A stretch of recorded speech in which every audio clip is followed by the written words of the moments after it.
நான் இடம்பெற்றிருந்தேன் புத்தகம் பேசல.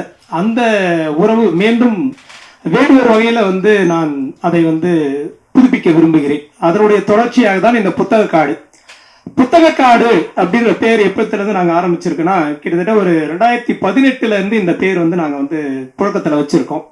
குறிப்பா எஸ்ஆர்எம் பல்கலைக்கழகத்துல நாங்க ஒரு 2016 ஒரு வாசகர் வட்டத்தை தொடங்கினேன். இங்க நிறைய எஸ்ஆர்எம்ல இருந்து ஒரு சில மாணவர்கள் இங்க வந்திருக்காங்க, அவங்களுக்கு தெரியும், அதுல பங்கேற்றவங்க.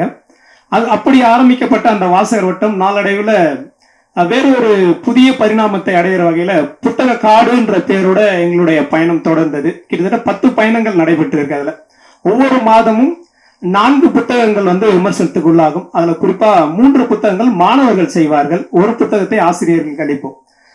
பெரும்பாலான புத்தக காட்டுல ஆசிரியர்களை காட்டிலும் மாணவர்கள் மிகச்சிறப்பாக விமர்சனம் செய்ததை எல்லாம் புத்தக காடு கண்டடைந்து இருக்கிறது. அப்படியாக நாங்கள் கண்டடைந்தவர்கள் ஒருவர் தான் நவ்யா. தொடர்ந்து எங்களுடைய புத்தக காட்டுல பயணிச்சு வாசிப்பு இன்னைக்கு இளைஞர்கள்ட்ட எப்படி போய் சேரணும் அப்படின்றதுக்கு ஒரு உதாரணமா நம்ம இடையே இருக்கக்கூடியதுதான் நவ்யா அவர்கள். தொடர்ந்து நாங்க வாசிக்க வைக்கும் போது அந்த மாணவர்களை கூர்ந்து கவனிக்கிறோம். இன்னைக்கு இருக்கக்கூடிய சூழல்ல சமூக வலைதளங்களுடைய எண்ணிக்கைக்கு அடிக்ட் ஆன, அதுக்குள்ளேயே மூழ்கி போன மாணவர்களை வெளிக்கொண்டு வருவதற்கான சாத்தியக்கூறுகள் இல்லை அப்படின்னு சொல்லிட்டு ஒரு பக்கம் ஆசிரியர்கள் புலம்பிட்டே இருப்பாங்க. அப்ப அதுக்கான மாற்று சிந்தனை என்னவாக இருக்கிறது, அப்ப எதை நோக்கி நம்ம மாணவர்களை நகர்த்த வேண்டும் என்ற புள்ளியில இருந்தா இந்த புத்தக காடு பயணத்தை நாங்கள் தொடர்ந்தோம். அதனுடைய மறு வடிவமாக இன்று வெகுசன தளத்தில் நாங்கள் புத்தக காடை கொண்டு போய் சேர்க்கணும். இங்க எல்லாருமே கலந்துருக்காங்க, தோழர்கள்ல இருந்து, ஆசிரியர்கள்ல இருந்து, மாணவர்கள்ல இருந்து, ஒரு வெகுசன தளத்தில் இயங்கக்கூடியவர்கள்ல இருந்து, பத்திரிகையாளர் நண்பர்கள்ல இருந்து, இப்படி பல்வேறு தளத்தில் இயங்கக்கூடிய ஒருவரை ஒரு புள்ளியில் கொண்டு சேர்ப்பதற்கான இடம் எதுவாக இருக்கும் என்று யோசிக்கும் போது அது பாரதி புத்தகாலயமாகத்தான் எனக்கு தோன்றியது. அப்ப அந்த அடிப்படையில் தான் பாரத புத்தகாலயத்தினுடைய இந்த புத்தகத்தை உலகெங்கும் கொண்டு போய் சேர்க்கக்கூடிய, தமிழகம் முழுக்கம் கொண்டு போய் சேர்க்கக்கூடிய பயணத்தில் இந்த புத்தக காடினுடைய பயணமும் இணைகிறது. அந்த தருணத்தை நாங்கள் சரியா பயன்படுத்திக் கொள்ள விரும்புகிறோம். இதனுடைய முதல் துவக்கமாக யோசிச்சு எந்த புத்தகத்தை எடுக்கலாம் அப்படின்னும் போது எங்களுக்கு தமிழ் சமூகத்தினுடைய ஆணிவேராக பெண்கள் தான் எப்பொழுதும் முன்னிறுத்தப்பட்டு இருக்கிறார்கள். அப்ப பெண் சார்ந்த புரிதலை அல்லது பெண் சார்ந்த வாசிப்பை இன்னைக்கு மையம் நீரோட்டத்துக்கு கொண்டு போய் சேர்க்க வேண்டிய தேவையை நாங்கள் உணர்ந்த பொழுது கீதா இளங்கோவன் அவர்களை அணுகினோம். எங்களுடைய பல்கலைக்கழகத்தினுடைய ஒரு நிகழ்ச்சிக்காக அணுகினோம், அது நடைபெறவில்லை.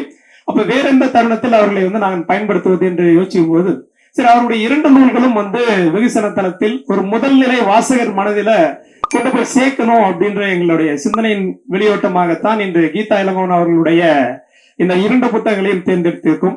அதே போன்று தோழர் பகத், எங்களுடைய முதுகலையில இருந்து பகத், ரேவதி, லெனின், ஸ்டாலின், நாங்கள் எல்லாம் மார்க்கம் ஆதிசேஷையா வாசகர் வட்டம்ன்றத சென்னை பல்கலைக்கழகத்துல தொடங்கி நடத்தணும்.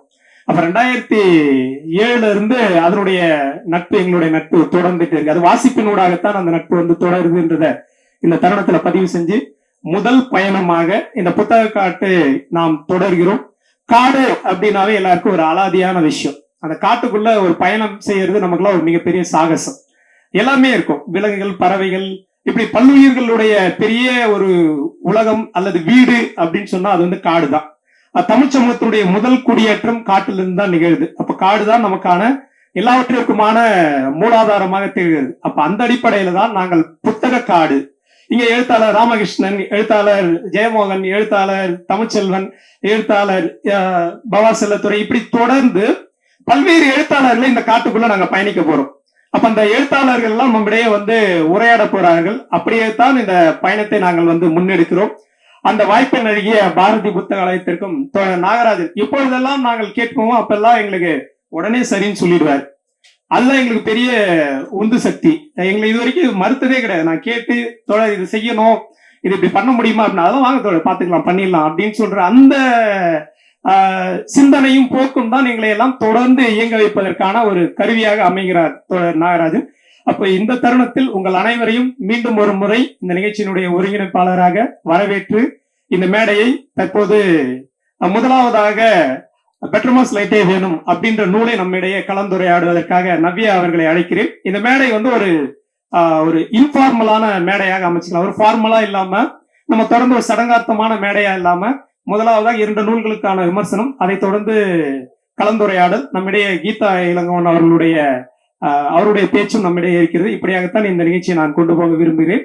உங்களுடைய அனைவருடைய கரவொலியோடு தோழர் நவ்யா அவர்களை வரவேற்கிறேன். தோழர்களுக்கு வணக்கம். தோழர்களுக்கு வணக்கம் அப்படின்னு சொல்லி புத்தக காடை துவங்கணும்னு எனக்கு ரொம்ப நாள் ஆசை. அதுக்கான வாய்ப்பு கல்லூரியில கிடைச்சதே கிடையாது. நான் வந்து தோழர்களுக்கு வணக்கம்னு சொல்லி துவங்கினா ஆசிரியர்கள்லாம் சண்டைக்கு வந்துடுவாங்க. அப்போ எங்களுக்கெல்லாம் வணக்கம் சொல்ல மாட்டீங்களா அப்படின்னு. ஸோ முதல் முறையா வந்து இது சொல்லி துவங்குறதுல ரொம்ப மகிழ்ச்சி.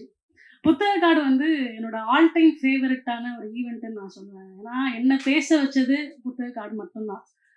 ஒரு 4 பேர் முன்னாடி இன்னைக்கு பேசுறேன், அதுக்கான தைரியம் எனக்கு வந்திருக்கு அப்படின்னா அதுக்கு புத்தக காடு மட்டும்தான் காரணம்.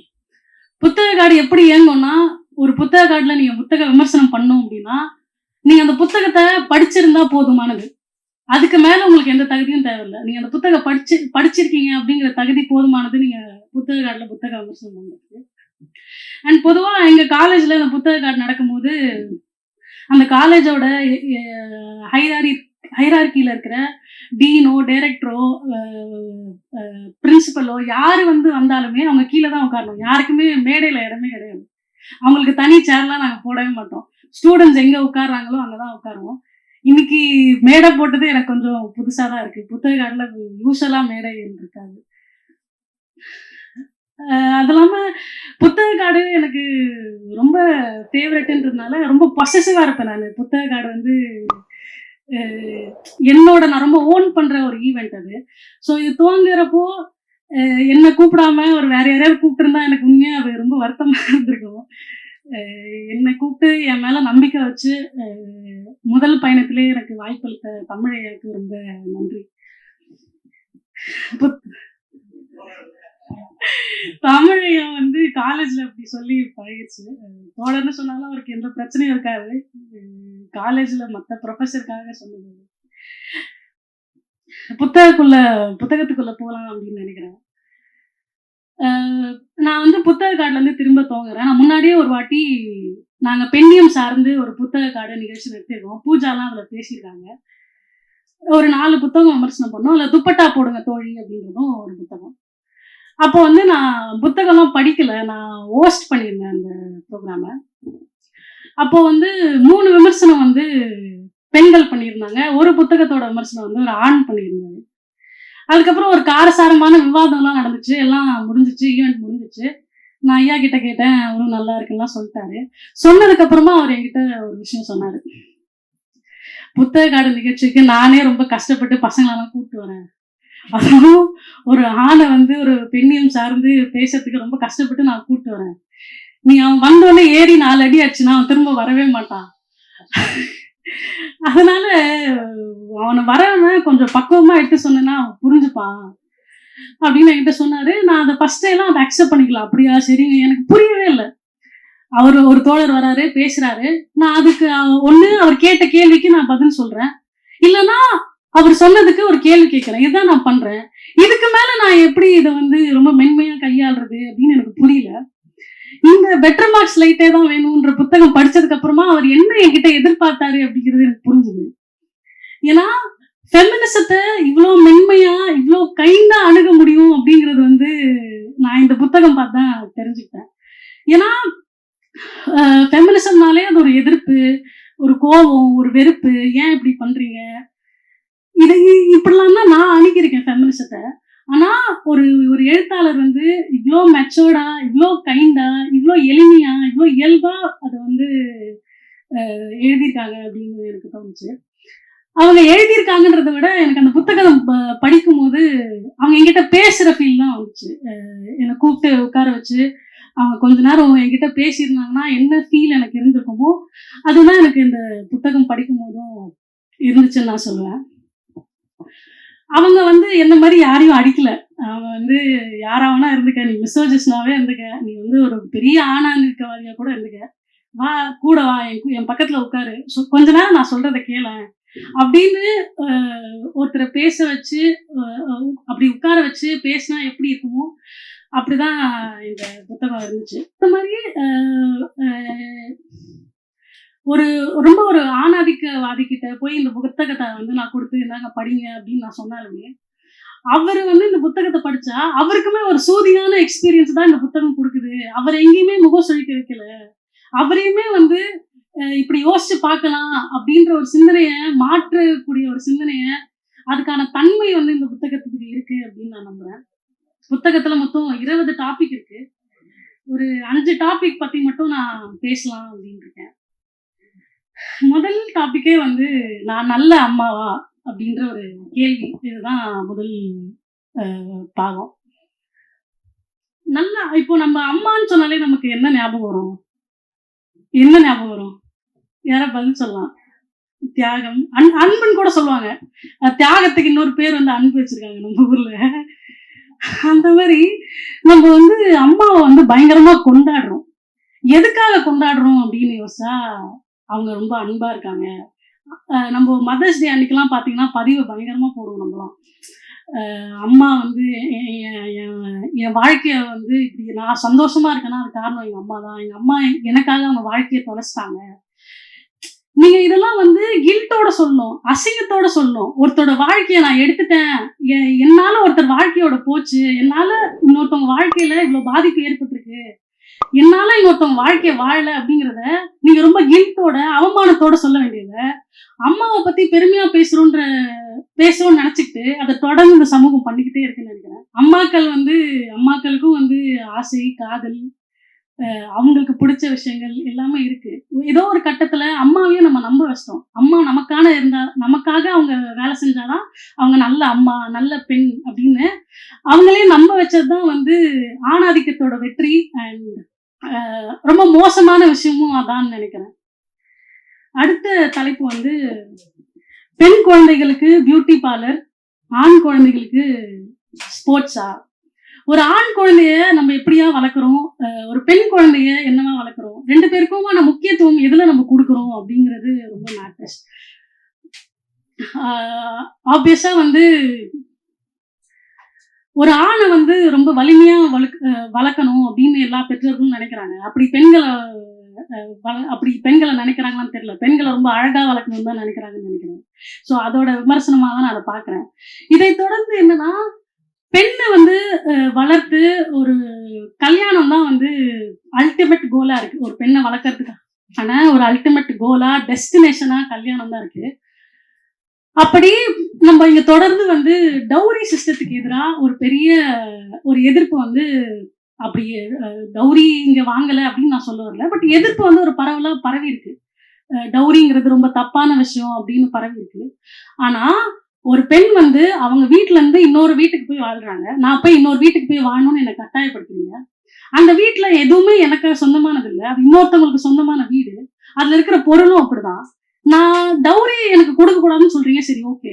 நான் அப்ப எப்படி இன்னொருத்தர் வீட்டுல போய் எந்த கில்ட்டும் இல்லாம எப்படி உரிமையா வாழ முடியும்?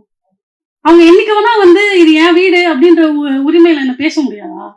அப்போ இந்த டவுரி சிஸ்டத்துக்கு எதிராக பேசுறதுக்கு முன்னாடி அதோட சேர்த்து பெண் வந்து இன்னொரு வீட்டுக்கு போறது எவ்வளவு பெரிய பிரச்சனை, அதுல இருக்கிற சிக்கலை வந்து நம்ம பேசணும் அப்படின்னு நினைக்கிறேன். இது ரொம்ப பெரிய பேசப்படாத ஒரு பிரச்சனையாவே இருக்கு. ஏன் வந்து ஒரு பொண்ணு அம்மா வீட்டை விட்டு இன்னொரு வீட்டுக்கு போகணும், அதுல இருக்கிற சிக்கல் என்ன அப்படிங்கறத வந்து முக்கியமா பேசணும்னு நினைக்கிறேன். அப்புறம் இவள் இப்படித்தான் என்று தீர்ப்பு எழுதாதீர்கள் அப்படின்னு ஒரு டாபிக். பெண்ணை வந்து எது பண்ணாலுமே ஜட்ஜ்மெண்டலா பாக்குறது வந்து ரொம்ப இயல்பா மாறிடுச்சு. அதனாலதான் பெண்ணை வந்து ரொம்ப கண்ட்ரோல்டா வச்சுக்கிறாங்கன்னு நினைக்கிறேன். நீ எது பண்ணாலும் உன்னை ஜட்ஜ் பண்றாங்க, அதனால நீ இதெல்லாம் பார்த்துதான் பண்ணணும், இதெல்லாம் பண்ணிடக்கூடாது. எக்ஸாம்பிளுக்கு அவங்க நிறைய விஷயங்கள் சொல்றாங்க. விருப்பப்படி உட்காரக்கூடாது, விருப்பப்படி சிரிக்கக்கூடாது, விருப்பமான மனிதர்களோட பேசக்கூடாது, பொது இடங்களுக்கு போகக்கூடாது அப்படின்னு நிறைய கட்டுப்பாடுகள்லாம் இருக்கு. நான் வந்து இன்னைக்கு பொது நிகழ்ச்சிகளுக்கெல்லாம் வரேன், பொது வெளியில வரேன்னா அதுக்கு பின்னாடி ஒரு பெரிய போராட்டம் இருக்கு. ரொம்ப சாதாரணமா என்னால இங்க வந்துட முடியல. நான் அதுக்கு பின்னாடி ஒரு பெரிய போராட்டத்துக்கு அப்புறமா தான் நான் இங்க வரேன். பட் மற்ற பெண்களுக்கு கிட்ட என்ன கேஸ் அப்படின்னா, போராடுறதுக்கான ஸ்பேஸ் கூட அவங்களுக்கு வீட்டுல இருக்கிறது இல்லை.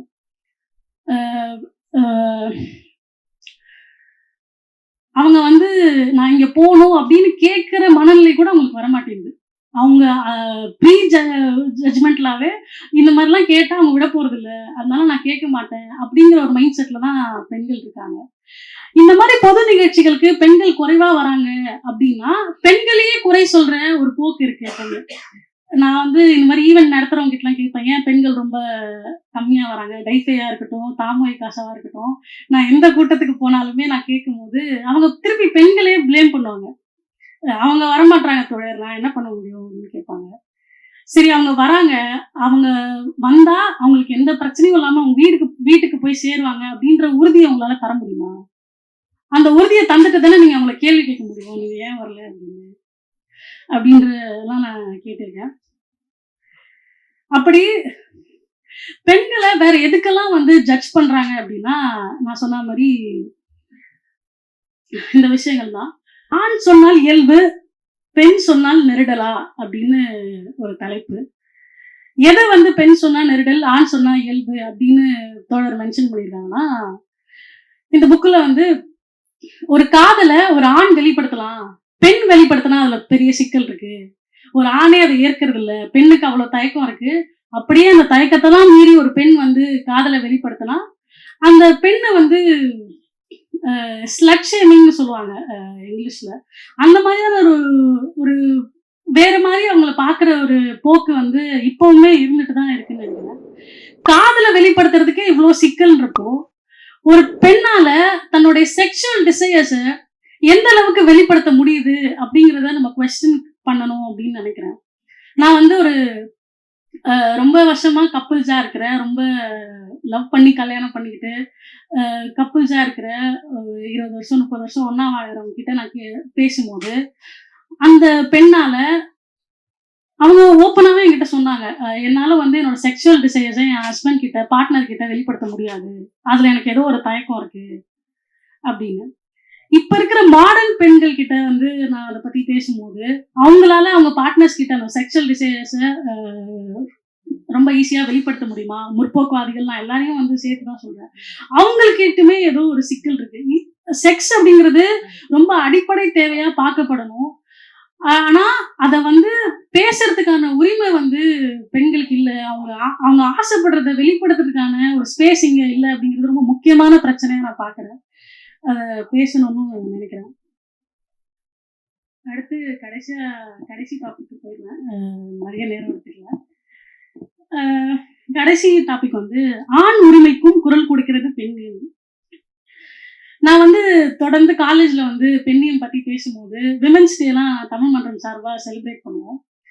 அப்படி விமென்ஸ் டே கொண்டாடும் போது பெண்ணியம் பேசும்போதெல்லாம் வந்து ஆண்கள் என்கிட்ட வந்து வருவாங்க, வந்து ஆண்களுக்கான தினம்லாம் கொண்டாட மாட்டீங்களா, ஆண்களுக்கு இங்க நாட்டுல பிரச்சனையே இல்லையா அப்படின்னு நிறைய விஷயங்கள் சொல்லுவாங்க. அப்ப நான் அவங்க கிட்ட சொல்லியிருக்கேன், ஆண்களுக்கோட பிரச்சனையும் வந்து பெண்ணியத்துலதான் இருக்கு. நீங்க ஆண்களோட பிரச்சனையை போக்கணும் அப்படின்னா நீங்க பெண்ணியம் தான் பேசணும், ஆணியம் எல்லாம் பேசக்கூடாது அப்படின்னு நான் சொல்லியிருக்கேன். அப்போ ஆண்களுக்கும் இங்க பிரச்சனை இருக்கு, பெண்களுக்கும் பிரச்சனை இருக்கு. தீர்வு பெண்ணியம்னு நம்ம சொல்றோம். பெண்ணியம் பேசினா போதுமானது, ஆண்களுக்கான சில பிரச்சனைகளுக்கான தீர்வும் அதுல இருக்கு அப்படின்னு. அதுல நமக்கு எந்த சந்தேகமும் இல்லை. ஆனா ஆண்களுக்கு இதுல ஒரு பிரச்சனை இருக்கு. ஆனா ஆண்கள் ஏன் அதை பத்தி பேசவே மாட்டாங்க? ஆண்களுக்கு வந்து நான் வேலைக்கு போறது கட்டாயம் அப்படிங்கிறது வந்து அவங்களுக்கு ஒரு பிரச்சனையா இருக்கு. எனக்கும் தானே இந்த ஒரு விதியை வந்து இந்த பொது சமூகம் திணிக்குது அப்படின்ற ஒரு பிரச்சனை இருக்கு. நான் ஏன் வந்து என் தங்கச்சிக்கெல்லாம் கல்யாணம் பண்ணி வச்சுட்டு கடைசியா நான் கல்யாணம் பண்ணிக்கணும், அந்த பொறுப்பை நான் ஏன் எடுத்துக்கணும் அப்படின்ற ஒரு கேள்வி இருக்கு. ஏன் நான் எமோஷன்ஸை வந்து வெளிப்படுத்தக்கூடாது, ஏன் நான் அழக்கூடாது பொதுவெளியில அப்படிங்கிற கேள்வி எல்லாம் இருக்கு. இதை ஏன் ஆண்கள் தீவிரமா பேசுறதே இல்லை? பெண்கள் பெண்ணியம் சார்ந்து உரிமையை சார்ந்து பேசுறாங்க. அந்த அளவுக்கு கூட ஏன் ஆண்கள் வந்து இதெல்லாம் பிரச்சனையா பேசுறதே இல்லை? நான் என்ன நினைக்கிறேன்னா, இந்த பிரச்சனைகள் வாயிலாக இந்த பிரச்சனையெல்லாம் அவங்க ஃபேஸ் பண்றதுனால அவங்களுக்கு ஒரு அதிகாரம் கிடைக்குது. வேலைக்கு போய் சம்பாதிச்சா அந்த சம்பாதியம் அவங்களுக்கு ஒரு அதிகாரத்தை தருது. அவங்க தங்கச்சிக்கெல்லாம் ஒரு அண்ணன் கல்யாணம் பண்ணி வைக்கிறாங்கன்னா அவங்க மேல ஒரு அதிகாரத்தை எடுத்துக்கிறாரு. அவரை மீறி அந்த தங்கச்சினால வேற கல்யாணம் பண்ணிக்க முடியாது. அண்ணனை மீறி ஒரு லவ் மேரேஜ் பண்ணிட முடியாது. அப்படி ஒரு எமோஷன்ஸை கட்டுப்படுத்துறது மூலயமா, பொதுவெளியில நான் அழமாட்டேன் அப்படின்னு சொல்றது மூலயமா நீ வந்து வீக்கு, நான் வந்து ஸ்ட்ராங்கு அப்படிங்கிறத அவரு அவரு அப்படின்னு நினைச்சுக்கிறாரு. சோ இந்த பிரச்சனைகள் எல்லாம் ஆண்களுக்கு இருந்தும் அதை பேசாததுக்கு காரணம் வந்து அவங்க அது வாயிலாக அனுபவிக்கிற அந்த அதிகாரம் தான் நினைக்கிறேன். அப்படி அப்படி ஆண்களுக்கு அதுல பிரச்சனையே இருந்தாலும் பெண்கள் தான் நிறைய பேச முடியும். பெண்கள் தான் அதுல நிறைய பாதிக்கப்படுறாங்க. நிறைய விஷயங்கள் யோசிச்சேன். நான் எல்லாமே பேசிட்டதான்னு தெரியல. ரொம்ப மௌனமா இருக்கீங்க. அது நான் எப்படி புரிஞ்சுக்கிறதுன்னு எனக்கு தெரியல. நான் வந்து ஆக்சுவலா இவ்வளவு கூட்டம் எதிர்பார்க்கல. நான் யூஸ்வலா வந்து ஸ்டூடெண்ட்ஸ் மத்தியில தான் பேசியிருக்கேன். அவங்களுக்கு இதுல ஜாலியா இருக்கும். இங்க கொஞ்சம் பொறுப்பு கூடுதலா இருக்குன்னு நினைக்கிறேன். எதுவும் தப்பா பேசிடக்கூடாது அப்படின்னு. ஏன்னா ரொம்ப மகிழ்ச்சி புத்தக காடு நிகழ்ச்சியில எல்லாரும் உங்களை சந்திச்சதுல. ஓரளவுக்கு நான் ப்ரிப்பேர் பண்ணதெல்லாம் பேசிட்டேன்னு நினைக்கிறேன். தொடர்ந்து புத்தக காடு நடக்கணும். எல்லாரும் வந்து கண்டிப்பா கலந்துக்கோங்க. புத்தக காடோட பெஸ்ட் பார்ட்டு நான் எப்பவுமே நினைக்கிறது வந்து கலந்துரையாடல் தான். நான் முதல்ல புத்தக காட்டுல பேசுறது வந்து இந்த கலந்துரையாடல் அப்போதான். அப்படி கலந்துரையாடல்லையும் வந்து எல்லாருமே கலந்துக்கணும். புத்தக காடு தொடர்ந்து நடக்கணும் அப்படின்னு கேட்டு நன்றி, வணக்கம். நவ்யா கலந்துரையாடல் சொல்லும்போது எனக்கு அவங்களுடைய முதல் கலந்துரையாடல் ஞாபகத்துக்கு வருது. கல்லூரியில இவங்களுக்கு ஒரு கேள்வி கேட்டு ஒரு ஆசிரியர் இந்த அரங்கத்தை விட்டு வெளில போயிட்டாரு. அதுதான் அங்க ஆரம்பிச்சது. அந்த கலந்துரையாடலுடைய பலம் என்னன்றது, ஆசிரியர்கள் எவ்வளவு இன்னும் பலவீனமா இருக்காங்க, வாசிப்புல எவ்வளவு தேக்க நிலையில இருக்காங்கன்றத எங்களுக்கு அது பட்டவர்த்தனமா காட்டுச்சு. ஒரு கேட்ட கேள்வியில அவர் என்னன்றாருன்னா, நாங்க வந்து மாணவர்கள் மீது இன்வெஸ்ட் பண்றோம் அப்படின்ட்டாரு. அந்த கேள்வியை அவர் சொல்லிட்டாரு. பெற்றோர்கள் தங்களுடைய குழந்தைகள் மேல இன்வெஸ்ட் பண்றோம் அப்படின்ற கேள்விக்கு அது எப்படி இன்வெஸ்ட்மெண்டா இருக்கும்னு இவங்களுடைய கேள்வி திருப்பி கேட்டாங்க. அவர் ஒரு உயர்ந்த பதவியில இருக்கக்கூடிய ஒரு நபர். அவர் வந்து அடுத்த ஒரு 2 நிமிஷத்திலேயே அந்த அரங்கத்துல இல்ல. இப்ப நவ்யா சொன்ன மாதிரி எங்களுடைய அரங்கம் எப்பொழுதுமே என்னவா இருந்தது அப்படின்னா, எல்லாருக்கும் ஒரு பொதுவான அரங்கம். அந்த மாதிரியான மேடை இருக்காது. மேடை இருந்தாலும் அங்க யாருக்கும் சேர் இருக்காது. அப்ப எல்லாரும் ஒரு ஒன்றிணைந்து பேசக்கூடிய ஒரு இடமா தான் நாங்க தீர்மானிச்சோம். இங்க கொஞ்சம் அதை வந்து மாத்தி தோழர் அமைச்சிருந்தாரு. அடுத்தடுத்த மேடைகள்ல அதை நாங்க மாத்த முயற்சி பண்றோம்.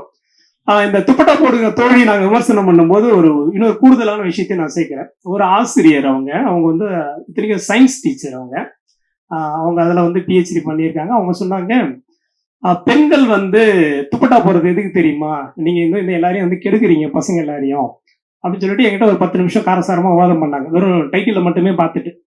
அப்ப சொல்லும்போது துப்பட்டா போட்டா கேன்சர் வராது அப்படின்னு சொன்னாங்க. எனக்கு அப்படியே தூக்கி வாரி போட்டுச்சு. அப்படிங்களா மேடம், எனக்கு தெரியாது. அப்படின்னா ஆண்களும் நாளையில இருந்து துப்பட்டா போட்டுக்கலாம், எங்களுக்கும் கேன்சர் வராம இருக்கும் அப்படின்னு. நீங்க இந்த மாதிரி ஏதாவது ஏடாகூடமா பேசுவீங்கன்னு எனக்கு தெரியும் அப்படின்ட்டு அவங்க வந்து சண்டை போட. அப்படி உங்களுக்கு சந்தேகம் போனோம்னா அடையாறுல வந்து கேன்சர் இன்ஸ்டியூட் இருக்கு.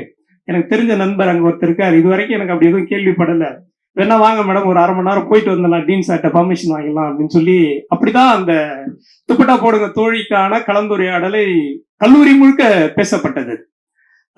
தொடர்ந்து அது ஒரு பெரிய சலனத்தை ஏற்படுத்திக்கிட்டே இருந்தது அந்த புத்தகம். அந்த புத்தகத்தினுடைய தலைப்பே வந்து பெரிய சிக்கலுக்குரியாது. இப்ப நான் அந்த போஸ்டர் அனுப்பிச்ச உடனே என்கிட்ட கேட்ட கேள்வி எல்லாமே என்னமா, இது பாசிட்டிவான விஷயத்த சொல்லுதா நெகட்டிவான விஷயத்த சொல்லுதா? நான் அதுக்கு ரிப்ளை கொடுத்தேன். நீங்க புத்தகத்தை வாங்கி படிச்சீங்கன்னா உங்களுக்கு புரிஞ்சிடும் அது என்ன சொல்லுது. உங்களுடைய மனநிலையை பொறுத்து அந்த புத்தகம் என்னவா இருக்கு அப்படின்றது தெரிஞ்சிடும். சோ தொடர்ந்து நம்ம அதை கலந்துரையாடல்ல விவாதிப்போம். அடுத்ததாக பகத்தை பத்தி சொல்லணும் அப்படின்னா உங்க எல்லாருக்கும் தெரியும். அவரு தொடர்ந்து நிறைய புத்தகங்களை வந்து முள்கிரீடம், வாழும் மூதாதையர், இப்படி தொடர்ந்து, அது மட்டும் இல்லாம களத்துல செயல்படக்கூடிய ஒரு ஆளுமை. இப்ப எங்களுடைய ஒரு தோழமையில எங்களோட இணைந்து எங்களுக்கெல்லாம் தாண்டி வளர்ந்திருக்கக்கூடிய ஒரு ஆளுமையா நான் வந்து பகத்தை பாக்குறேன். அதுல இன்னொரு இதுல ஒரு வில்லங்கம் ஒண்ணு வச்சுதான் அந்த புத்தகத்தை அவர்கிட்ட கொடுத்துருக்கேன். நான் வந்த உடனே அவன் அதான் கேட்டான், சோ இந்த புத்தகத்தை எதுக்காடா என்கிட்ட கொடுத்த அப்படின்னு கேட்டான். காரணம் இருக்கு, அது நான் கலந்துரையாடல சொல்றேன்னு சொல்லி இப்ப பகத்தை வந்து அந்த புத்தகத்தை அறிமுகப்படுத்த அன்போடு அழைக்கிறேன். தோழர்கள் நண்பர்கள் அனைவருக்கும் இனிய மாலை வணக்கம். இந்த புத்தகத்தை என்கிட்ட கொடுத்தாருன்றத சொல்லிட்டு பேச வச்சுக்கலாம். இங்க வந்து அண்டர்ஸ்டாண்டிங் படி என்னன்னா, முதல்ல வந்து நான் பேசுறது, அப்புறமா நவ்யா பேசுறதுன்றதுதான் முடிவானது. ஸோ நவ்யா ஆல்ரெடி பேசி ஸ்டேஜை கேப்சர் பண்ணிட்டாங்கன்றது நான் நம்புறேன் 100 வருஷம். ஸோ அந்த நடுக்கத்தோடு தான் நான் பேசுறேன். ஏன்னா மற்ற சமூக அரசியல் சார்ந்து ஒன் டு ஒன் நான் அந்த மாதிரி மேடைகளில் பேசுவதை விட அதிகமாக ஒன் டு ஒன் டிஸ்கஷன்ஸ்ல குரூப்ல உட்காந்து டீ கடையில் இருந்து அதிகமாக சண்டை போடுறது தான். பொறுமையெல்லாம் பேச தெரியாது, சண்டை போடுறது தான் நம்மளுடைய பழக்கம். இப்போ இப்படி ஒரு சமூக முரண்பாடு சார்ந்து ஆண் பெண் உறவு சார்ந்து முரணான ஒரு விஷயத்தை தொடர்ந்து சமூகத்தில் இருக்கக்கூடிய முரணா இருக்கக்கூடிய ஒரு தலைப்புல பேசுவது வந்து ஃபீல்ஃபோவா பேசுறதுக்கான மனதிடம் எனக்கு இல்லை. அதை நான் முதல்ல பதிவு பண்ணி, எந்த ஒரு ஆணுக்கும் இருக்கக்கூடாது, இல்லை. அதான் இங்க இப்ப இருக்கிற சமூக சூழலில் இருக்க முடியாது அப்படின்றதான். அதான் சமூக யதார்த்தம். ஏன்னா கூட ஏதோ பட்டிமன்ற டாபிக் மாதிரி இந்த டாபிக் நீ எடுத்துட்டேன், அதில் நான் நினைக்கிறதா பேசுறேன்ற அடிப்படையில் இந்த தலைப்புல நம்ம பேச முடியாது அப்படின்ட்டு கிட்டத்தட்ட சாதியும் அதே போன்ற ஒரு இதுதான். இந்த புத்தகத்தை பொறுத்தவரை துப்பட்டா போடுங்க தோழி ஏர் ஸ்டோரிஸுடைய கிட்டத்தட்ட புத்தகமா படிக்கலாம் கூட அந்த இணையதளத்துல கட்டுரைகளா வரும்போதே வந்து தொடர்ந்து படிச்சிருக்கிறேன். இந்த புத்தகத்தில் கட்டுரைகளை ஒரு 5-6 கட்டுரை முறை படிச்சிருக்கிறேன் நான். என்னுடைய நட்பு வட்டத்தில் இருக்கக்கூடிய நிறைய எங்க அக்கா கிட்ட கூட வந்து வெண்மணி கிட்ட கூட வந்து நிமித்த தோல் கேட்டிருந்தாங்க. யாரெல்லாம் ஃபேஸ்புக்ல எழுதுறாங்களோ எல்லாரையும் ஒரு பிளாட்ஃபார்ம்ல ஒரு டிசிப்ளின்குள்ள எழுத வைக்கிறதுன்ற ஒரு அட்டெம்ப்ட். அது ரொம்ப சீரியஸான அட்டெம்ப்ட். என்னுடைய பார்வையில் ஒரு சக்சஸ்ஃபுல் அட்டெம்ப்ட் கூட அது. சாந்தஷீலான்னு ஒரு பள்ளி ஆசிரியர், ரொம்ப நெருக்கமான நண்பர் அவங்க. ஸோ அவங்களுக்கும் நாங்கள் வாயாடிகளேன்னு சொல்லி புத்தகமாக இப்போ மாறி இருக்கு. அவங்களும் கட்டுரை எழுதும் போதும் சில கட்டுரைகளை முன்னாடியே அமைச்சு படிச்சு கற்சொல்லுன்னு சொல்லி கேட்பாங்க. வழக்கம் போது சுதந்திரத்துல படிச்சு நான் கற்சொல்றதுக்குள்ள இணையதளத்துல கட்டுரை வந்துடும். அப்படிதான் பல நேரம் நடந்திருக்கு. இப்படி ஒரு குழுவாக சமூகத்தில் இயங்கக்கூடிய பல்வேறு தளங்கள் இருக்கக்கூடிய பெண்களை எழுத வச்சது என்பது ஏர் ஸ்டோரிஸினுடைய ஒரு மிகப்பெரிய வெற்றியாகவும் பங்களிப்பாகவும் நான் பார்க்கிறேன் அப்படின்றத இங்க பதிவு பண்ண விரும்புகிறேன். இந்த நூலை பொறுத்தவரை ஒரு 30 கட்டுரைகள் அடங்கிய ஒரு சிறு நூல். இன்னொன்று நம்ம ஒருங்கிணைப்பாளர்களுக்கு ஒரு கண்டனத்தை தெரிவிச்சுக்கணும். நேற்று சாயந்தரம் புத்தகம் வந்தது, அந்த 5 கட்டுரை வாசிச்சிருந்தேன். 7:30 மணிக்கு வந்து சேர்ந்தது. நான் மெசேஜ் போட்டு மெசேஜ் பார்க்கறதுக்குள்ள புத்தகம் வந்துருச்சு 7:30 மணிக்கு. நீ படிச்சிருவ அப்படின்னு வேற வந்து நமக்குள்ள ஒரு பெருமை ஏற்றி வர்றது இருக்குல்ல, படிச்சிருவேன் அப்படின்னு வேற டைலாக் விட்டா போல கணேஷ். ஸோ கிட்டத்தட்ட நான் அவ்வளோ வேகமான வாசிப்பெல்லாம் இல்லை. நான் படிச்சுட்டு இருக்கும்போது என்னுடைய மைண்ட் எப்படி வேலை செய்யணும்னா வேற ஏதோ ட்ராவல் ஆகி போயிடும். படிச்சுட்டு இருப்பேன், ஆனால் வேற எங்கேயோ போயிடும் மைண்டு. படிக்கிறது ஒரு 2.5 மணி நேரத்துல வந்து புத்தகம் கடைசி ஒரு கட்டுரை மட்டும் பயங்கரமா தூக்கம் வந்துருச்சு வச்சுட்டேன். 12:30 மணிக்கு படுத்துட்டேன். இப்போ இங்கே வந்து பாரதியில் வந்து கடைசி கட்டையும் படிச்சுட்டேன். 2.5 மணி நேரத்துல ரொம்ப மோசமான வாசிப்பு வேகம் இருக்கக்கூடிய என்னாலே படிக்க முடியுது அப்படின்றது தான் எல்லாரும் வாசிக்கக்கூடிய ஒரு நூல் அப்படின்றதுக்கான முதல் சாட்சி நானே. அந்த வகையில் வந்து இந்த நூலில் இருக்கிற ஒவ்வொரு கட்டுரைகளை பற்றியும் என்ன சொல்லி எக்ஸ்பிளைன் பண்றது என்பது ஒவ்வொருத்தரும் உங்க வீட்டுல நம்ம வீட்டுல நாம பெண்களை எப்படி பார்க்கிறோம், அவர்கள் வாய்ப்புகள் என்னவா இருக்குது, அவர் உடை சம்பந்தமா, உடல் சம்பந்தமா, வீட்டுல, சமூகத்துல, கல்வி நிலையங்கள்ல, அலுவலகத்துலன்னு சொல்லி நம்ம ஒவ்வொருத்தரும் தொடர்புபடுத்தக்கூடிய ஒரு விஷயம்தான். ஸோ 30 கட்டுரையும் வந்து அதுல விவரிச்சு சொல்வது என்பது இந்த புத்தகத்தினுடைய உள்ளடக்கத்திற்கு செய்யக்கூடிய துரோகம். குறைஞ்சபட்சம் இந்த மீட்டிங் அப்போ ஒரு 5 புக்கு வச்சிருக்காங்க டிஸ்பிளேல. அந்த 5 புக்கு வாங்கி போயிட்டீங்கன்னு சொன்னா அது என்னுடைய வெற்றி. படிச்சீங்கன்னு சொன்னா அது வந்து ஈத்தரகன் தோழருடைய வெற்றி. சமூகத்தில் ஒரு சிறு மாறுதலை ஏற்படுத்தும் அப்படின்ற நம்பிக்கை எனக்கு ஆழமா இருக்கு. இந்த கட்டுரைக்கு நான் ஒவ்வொரு கட்டுரைகளா போல ஓவராலா படிச்சதுல எனக்கு என்ன விதமான இம்பாக்ட் வந்திருக்கு, எதெல்லாம் எனக்கு பிரதானமா தெரியுதுன்றது மட்டும் வந்து அங்கங்க சில விஷயங்கள் மட்டும் நான் சொல்லிட்டு போயிடுறேன். ரொம்ப ஓடிக்கிற மாதிரி இருந்தா கொஞ்சம் தட்டி விடுங்க. ஸோ இதுல நான் என்ன புரிஞ்சுக்கிறேன்னு சொன்னா, எழுத்தாளர் இடத்துல இருந்து சில விஷயங்களை நம்ம பார்க்கறது மூலம் மட்டும்தான் நாம அவங்க கையாண்ட மெத்தடை நமக்கானதை மாத்திக்க முடியும். நம்ம ஒரு படிப்பா கத்துக்கணுன்ற விஷயத்த வச்சுக்கோங்களேன். அதுல அவங்களுக்கு வந்து ஒரு பல்வேறு தளத்தில் இருக்கக்கூடிய lower class, middle class, working women, வீட்டுல இருக்கிறவங்க, எல்லா தளத்தில் இருக்கக்கூடிய பெண்களோடும் ஒரு உரையாடுவதற்கான ஒரு நீண்ட பயணம் என்பது வாய்ப்புகள் என்பது அங்கே அமையப்பட்டிருக்குது. ஏன்னா ஒவ்வொரு கட்டுரையிலும் பார்த்தீங்கன்னு சொன்னா கட்டுரை ஆரம்பிக்கும் போது இன்னொன்று கட்டுரையோட கட்டமைப்பு ரொம்ப முக்கியமானது.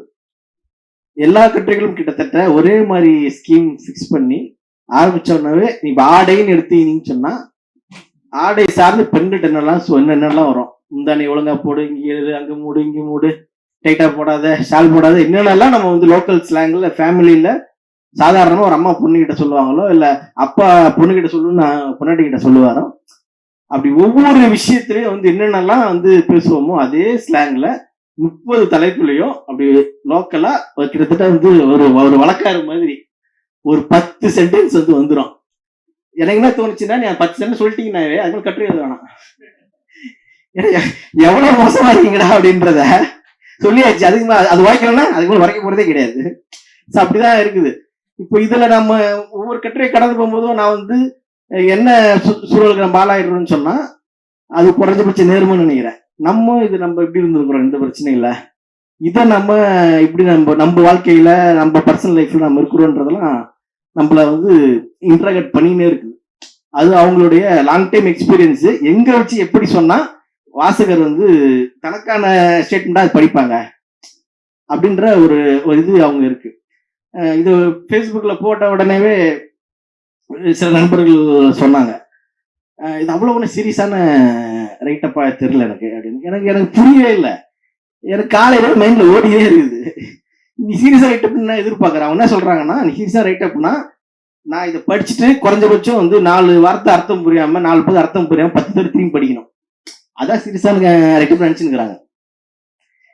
சீரியஸா ரைட்டப் என்பது படிக்கும்போது மூடி வச்சுட்டு நாம இவ்வளவு கேவலமா நம்மளே பாத்துக்கிறோமப்பா அப்படின்னு நம்ம ரியலைஸ் பண்ண வைக்கிறது இருக்குல்ல, அதான் சீரியஸா கண்டு நான் பாக்குறேன். அப்படி ஒவ்வொரு சில விஷயத்துல என்னை தட்டி கொள்ளக்கூடிய பெருமையா சொல்றேன். நான் தட்டி கொள்ளக்கூடிய வாய்ப்புகளை இந்த புத்தகம் கொடுத்துருக்கு. பல நேரங்கள் என்னை சொல் மாதிரி அடிச்சிருக்கு. உதாரணமா சொல்லணும்னு சொன்னா, ரொம்ப நெருக்கமான நான் கல்லூரி படிக்கும் போது மெட்ராஸ் யூனிவர்சிட்டி காலகட்டத்தில் ரொம்ப நெருக்கமான தோழியில ரொம்ப பத்திரமா பார்த்தா நினைச்சுக்கிட்டு ஸ்டாப் வெளியே தெரியுது, துப்பட்டா இழுத்து போட்டுக்கோ அப்படின்னு சொல்றதெல்லாம் ஒரு பெரிய வந்து சாகசமாக கூட பயணிக்கக்கூடிய தோழருக்கு செய்யக்கூடிய ஒரு பெரிய அர்ப்பணிப்பாக செஞ்சிருக்கிறோம் அப்படின்றதெல்லாம் வந்து இப்ப நினைச்சு பார்க்கும்போது எவ்வளவு கேட்காம அழகுறேன் நீ அப்படின்னு நினைக்கிறேன். இப்போ எனக்கு என்ன கேள்வி வருது, இப்ப அவங்க கிட்ட கேட்கறது தோணுது. இப்போ போன் பண்ணி நான் அப்படிதான் சொல்லியிருக்கிறேனே அப்படி என்ன நினைச்சீங்க அப்படின்ட்டு அவங்க எந்த ரியாக்ஷன் காட்டல. நம்மளும் ஹெல்ப் பண்ணதான் நினைச்சுக்கிட்டு தான் நமக்கு வந்து அவங்க தேங்க்ஸ் எல்லாம் சொன்னதான் ஞாபகம் இருக்குது. எனக்கு பல பேர் ரேகை தெரியும். யோசிச்சுப்பா, இப்ப கேட்ட பதில் ஒரு நாள் பாசிட்டிவா சொல்லிட்டா பிரச்சனை இல்லை, அதிகமா சொல்லிட்டாங்களா சரி ஓகே நம்ம வந்து அதை தவிர்க்கிறது நல்லதுன்னு பயமும் இருக்கு. இப்படி ஒவ்வொரு விஷயங்களையும் வந்து நம்மள நாம ரிவ்யூ பண்ணிக்கிறதுக்கான விஷயங்கள் புத்தகத்தில் இருக்கிறதா வந்து நான் பாக்குறேன்.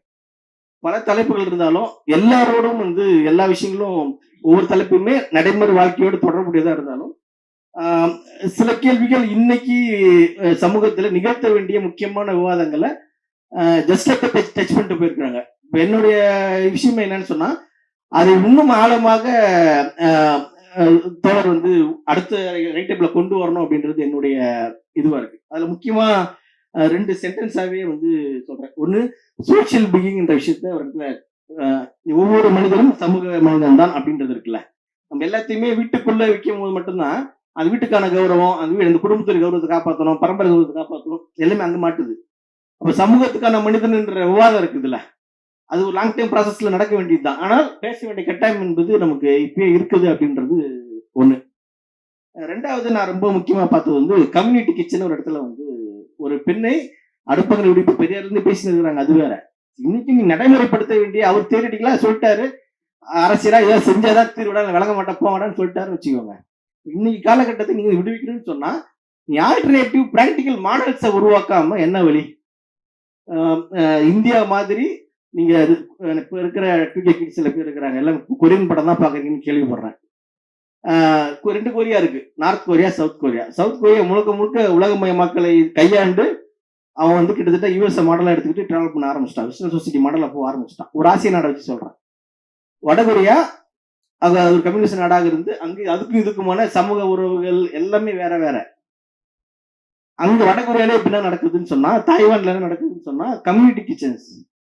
பெண்கள் வந்து ஃப்ரெண்ட் வந்து இப்போ போஸ்டாக்காக தாய்வான் போனாரு. காலை 7:30 மணிக்கு கம்பெனியில பெண்கள் இருக்கிறாங்க. இவங்க கிட்டதா சொல்றான். பின்னாடி இருந்து பார்த்தா யார் ஆம்பளை யார் பொம்பளை எல்லாம் கோட் ஷூட்ல இருக்கிறாங்க. ட்ரெஸ் கூட இல்லாம போயிடுச்சுல. நீ சுடிதார் போடணும், புடவை கட்டணும்னு சொன்னனால தான் நான் வந்து அதுல ஷால் போடணும் வேணாமன்ற கேள்வி எல்லாம் கோட் ஷூட்டு. நம்ம ஊர் கிளைமேட் செட் ஆகுதுன்றது யாரும் வச்சுக்கோங்க. 2 பேர் பைஜாமா போட்டு போன்றேன் நான். அவனா ட்ரெஸ் கோட் பிரச்சனையே இல்லை. 7:30 மணிக்கு காலையில ஆபீஸ்ல வந்து ஃபேக்டரிஸ்ல பயோடெக்னாலஜி சம்மந்தப்பட்ட ஃபேக்ட்ரியில் ஒர்க்கர்ஸாக வந்து விமன் இருக்கிறாங்க. ஆண்களை விட ப்ராப்பராக அந்த ஒர்க் எஃபிஷியன்சி கால்குலேஷனில் பெட்டர் பெர்ஃபார்மன்ஸ் விமன் தான் கொடுக்குறாங்க. இங்கேயே நம்மளால சொல்லுவாங்க கிண்டலா, பெண்களை வேலை போட்டால் அப்படியே உட்காந்துருவாங்க, உட்காந்து வேலை பார்ப்பாங்க. நீ ஆண்களை வேலை வச்சுன்னா அவன் டம் அடிக்கிறதும் ஒரு தடவை போவான், டீ குடிக்கிறதும் ஒரு தடவை போவான், ஃப்ரெண்டு வந்தால் மச்சானை பார்த்து போவான், பெண்களை போக மாட்டாங்கன்னு சொல்லி இதெல்லாம் வகையில் சுரண்டலுக்கான உழைப்பை சுரண்டுறதுக்கான விஷயமா இருந்தாலும் அதுக்குள்ள என்ன இருக்குதுன்னு சொன்னா டிசிப்ளின்ன்ற ஒரு விஷயம் வந்து இருக்குது.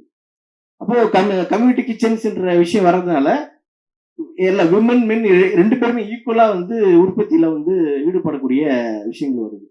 இப்ப தோழர் முழுக்க வாதிக்கிறது என்னன்னு சொன்னா, தற்சார்பாக ஒரு பெண் இருப்பது எவ்வளவு அவசியம். பல இடங்கள்ல அது ரொம்ப முக்கியமான ஒரு வார்த்தை விளையாட்டே பண்ணிருக்கிறாங்க. தோழர் பத்தி நவியா சொன்னாங்க இல்லையா, அவங்க எங்க தோழர்னு பேசுறாங்க, எங்க தோழர்னு பேசுறாங்க அப்படின்றதுலாம் ரொம்ப அது சொல்றாங்களா டீப்பான ரைட்டிங் இல்லைன்னு சொல்லி, ரொம்ப டீப்பான ரைட்டிங். எந்த இடத்துல பெண்கள் பக்கம் நின்று பேசணும், எங்க பெண்களுக்கு பேசணும், எங்க ஆண்களுக்கு சொல்லணும், எங்க தோழியர் எங்க தோழர்ன்றது ரெஃபரன்ஸ் பாயிண்ட் ரொம்ப ரொம்ப ரொம்ப கிளியரா இருக்கு. ஸோ அந்த சோசியல் ப்ரொடக்ஷன் சார்ந்தும் வந்து அதே போல சோசியல் ப்ரொடக்ஷன் கம்யூனிட்டி கிச்சன் சம்பந்தமாகவும் சோசியல் பீயிங் சம்பந்தமாகவும் இன்னும் நம்ம அதிகமான விவாதங்களை நம்ம போன்ற சமூகங்களுக்கு பேச வேண்டியது இருக்கு. ஏன்னா புத்தகத்திலே பார்த்தீங்கன்னு சொன்னா சைல்டு கேர் சென்டர்ஸோட இம்பார்ட்டன்ஸ் பத்திலாம் வந்து சொல்லியிருக்கு. இது எல்லாமே சொல்லி சுற்றி எங்க வராங்கன்னு சொன்னா, பெண் கல்வி அப்படின்றதும் வேலைக்கு போகணும் அப்படின்றதும், நீ சுயசார்பாக கல்வி பொருளாதாரம் சார்ந்து இருக்கணும் அப்படின்றதும் எல்லாம் எங்க நீ உடையில ஆரம்பிச்சாலும் முடிவு வந்து தற்சார்பில் வந்தா நிற்கும். நீ வேலைக்கு படி, வேலைக்கு போகும். சமூக கட்டமைப்பு, குடும்ப சடங்குகள், மாதோட எதை பேசினாலும் சரி, நீ படிக்கிறதுக்கு வேலைக்கு போறதுக்கு உன் கையை நீ நம்பி இருக்கிறதுக்கு எதுவும் தடை கிடையாது அப்படின்னு எல்லா இடங்களும் சுத்தி பாத்தீங்கன்னா பைக் ஓட்டுங்கன்றாங்க, கார் ஓட்டுங்கன்றாங்க. அது ரெண்டு பாயிண்ட் என்னன்னு சொன்னா, நீ நினைச்ச நேரத்துக்கு வேலைக்கு போவா அப்படின்னு அந்த அவங்க ஒரு டார்கெட் பிக்ஸ் பண்ணி வச்சிருக்காங்க. இந்த சமூக கட்டமைப்பு ஆண் பெண் உறவுகள் இருக்கக்கூடிய ஏற்றத்தால் உடைக்கணும்னு சொன்னா, அந்த பொருளாதார விஷயத்துல பெண்கள் வந்து தன்னிறைவா இருப்பதுதான் இலக்கு முடிவு அப்படின்றது ரொம்ப ஸ்ட்ராங்கான ஸ்டாண்ட்மெண்டா நான் புரிஞ்சுக்கிறேன். ஸோ அதை வலியுறுத்துவதற்கு எங்கெங்கெல்லாம் தடைகள் இருக்கோ, அந்த கிட்டத்தட்ட ஒவ்வொரு சாப்டரும் ஒவ்வொரு தடைகள் தான். அது சில விஷயங்கள் நவ்யா சொல்லும் போதும் ரிப்பீட் ஆச்சு சாப்டர்ஸ், நம்ம அதை படிக்கல. ஸோ அந்த அந்த ஓரியன்டேஷன் வந்து ரொம்ப வந்து முக்கியமான விஷயமா வந்து நான் பார்க்குறேன். அதே போல பொதுவாக வெறும்னே நான்லாம் சீரியஸா விஷயம்லாம் படிக்கிறது இல்லை, ஒரு என்ஜாய்மெண்ட்டாக புது விஷயம் கற்றுக்கு மட்டும் படிக்கிறேன்னு சொல்கிற ஆட்கள்லாம் இருக்கிறாங்க. எனக்கு அவங்கள பார்த்தா பிடிக்கிறது இல்லை. இருந்தாலும் அவங்களுக்கு ரெண்டு சம்பவம் சொல்லுவோம். என்னன்னு சொன்னா, அவங்க ஏற்கனவே ஒரு டாக்குமெண்ட்ரி ஃபிலிம் மேக்கர். ஒரு மாதவிடாய் என்ற படம் மூலியமாக பெரும் அதிர்வு விளைவுகளை ஏற்படுத்திய ஒரு ஆவணப்பட இயக்குனரும் கூட அவங்க. ஸோ என்ன பண்றாங்கன்னு சொன்னா, அவங்க இன்ஸ்பயர் ஆன எல்லா கட்டுரைகளுடைய லைவ் நேச்சர், ஏன் நீங்க படிச்சுட்டே இருப்பீங்க நான் கதை படிக்கிற மாதிரி, ஒவ்வொரு கதையும் ஒரு பெண்ணுடைய தனிப்பட்ட அனுபவத்திலிருந்து பயண ஆரம்பிக்கும். அது உடலியல் சார்ந்து தன்னுடைய மார்பகங்கள் பெருசா இருக்குன்னு ஃபீல் பண்ற ஒரு பெண்ணுடைய குமுறல்ல இருந்து ஒரு கதை ஆரம்பிக்கும். பாலியல் வன்புணர்வு செய்யப்பட்ட ஒரு பெண்ணோட லைஃப்ல ஆரம்பிக்கும். நம்ம மோகனாத்தோட லைஃப்ல இருந்து அறிவு இலக்கியத்துல நீண்ட காலம் பணியாற்றக்கூடிய பங்களிப்புகளை செய்த மோகனாத்தோட பங்களிப்புல இருந்து ஒரு கட்டுரை ஆரம்பிக்கும். இது எல்லாமே ஒரு பெண்ணுடைய அனுபவத்துல இருந்து தான் ஆரம்பிச்சு போனாலும், இப்படி சொல்ற மாதிரி அவங்க எதெல்லாம் இன்ஸ்பயர் ஆகி பாக்குறாங்களோ அது எல்லாத்தையுமே இங்க சம்பவங்கள்லாம் சாப்டர்ஸா வந்து மாத்திருக்கிறாங்க. அதாவது எனக்கு ரொம்ப பிடிச்ச விஷயம் என்னன்னு சொன்னா, டாக்குமெண்ட்ரிஸ். ஒரு 4-5 டாக்குமெண்ட்ரி வந்து நமக்கு வந்து அறிமுகப்படுத்துறாங்க.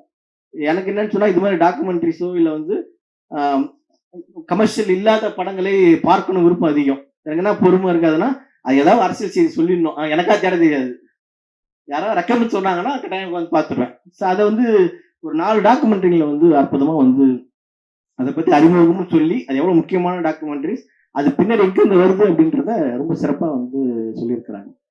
ஸோ இப்போ அவங்களுடைய தேடுதல் எல்லை பார்த்தீங்கன்னு சொன்னா, வெறும் சக மனுஷிகளோடு பயணிச்ச அனுபவங்களிலிருந்து வழியிலிருந்து ஒரு மட்டும் இல்லை, லிட்ரேச்சர்ல இதே போல எக்ஸாம்பிள்ஸ் வச்சிருக்கிறாங்க, டாக்குமெண்ட்ரிஸ் வச்சிருக்காங்க.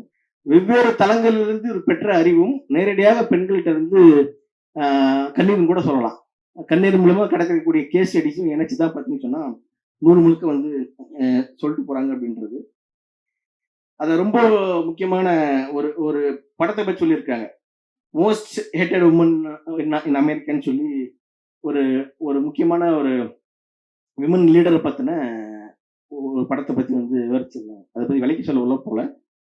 ஸோ இது மாதிரி நிறைய விஷயங்கள் வந்து நம்ம முக்கியமானதை வந்து நான் பார்க்குறேன்.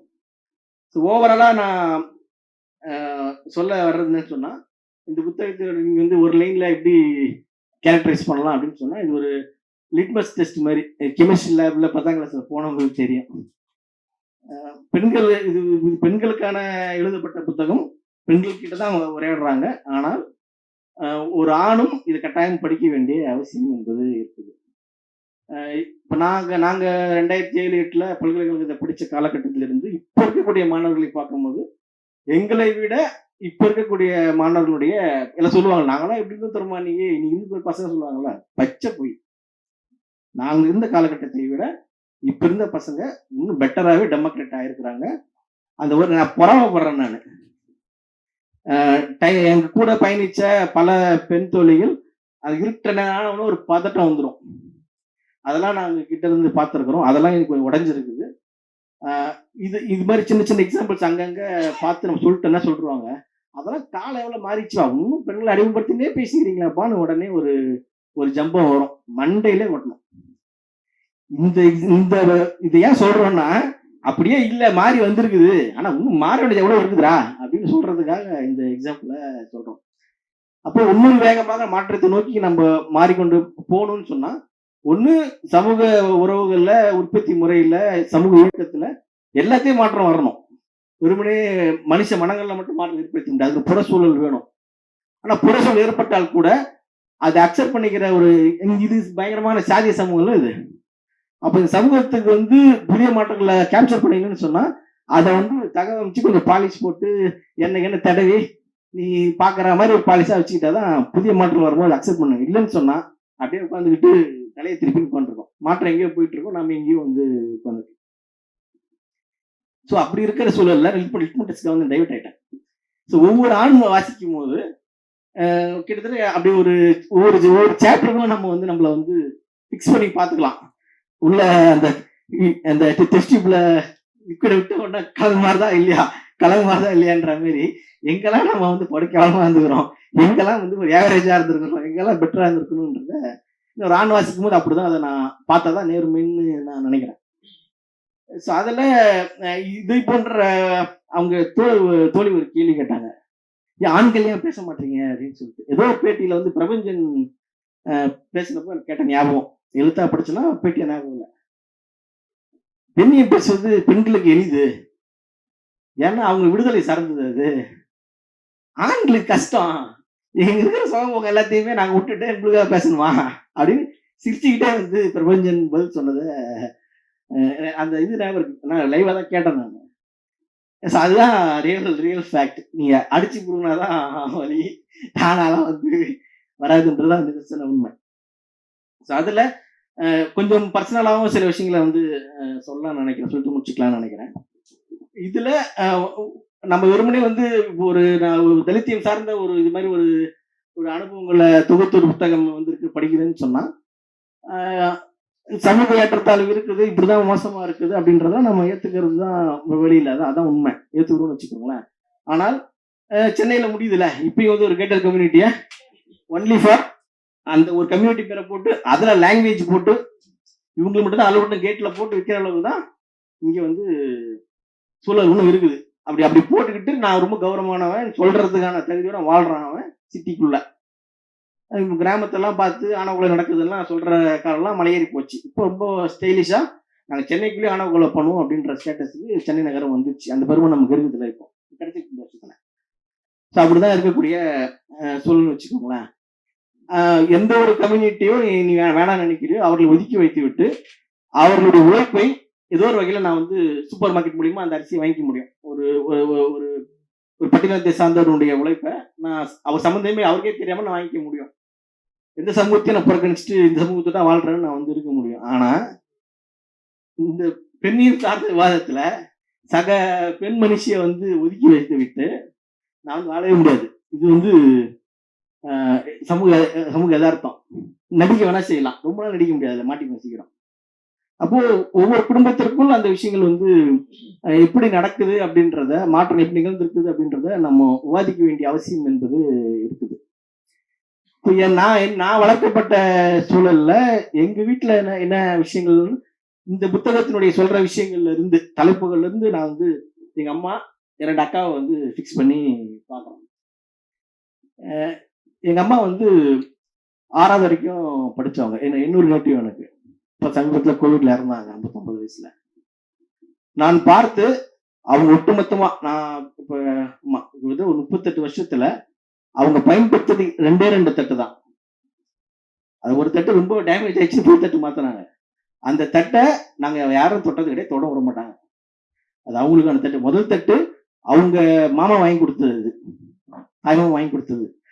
சின்னதா ஒரு தட்டு. நான் பதார்த்தம் சாப்பிட்ற தட்டு தான் அது அளவு. ஆனா அதில் தான் சாப்பிடுவாங்க. வேற யாருக்கும் அது வந்து இது பண்ணிக்க மாட்டாங்க, நாங்களும் கைவிக்க மாட்டோம். அது கொஞ்சம் டேமேஜ் ஆச்சு.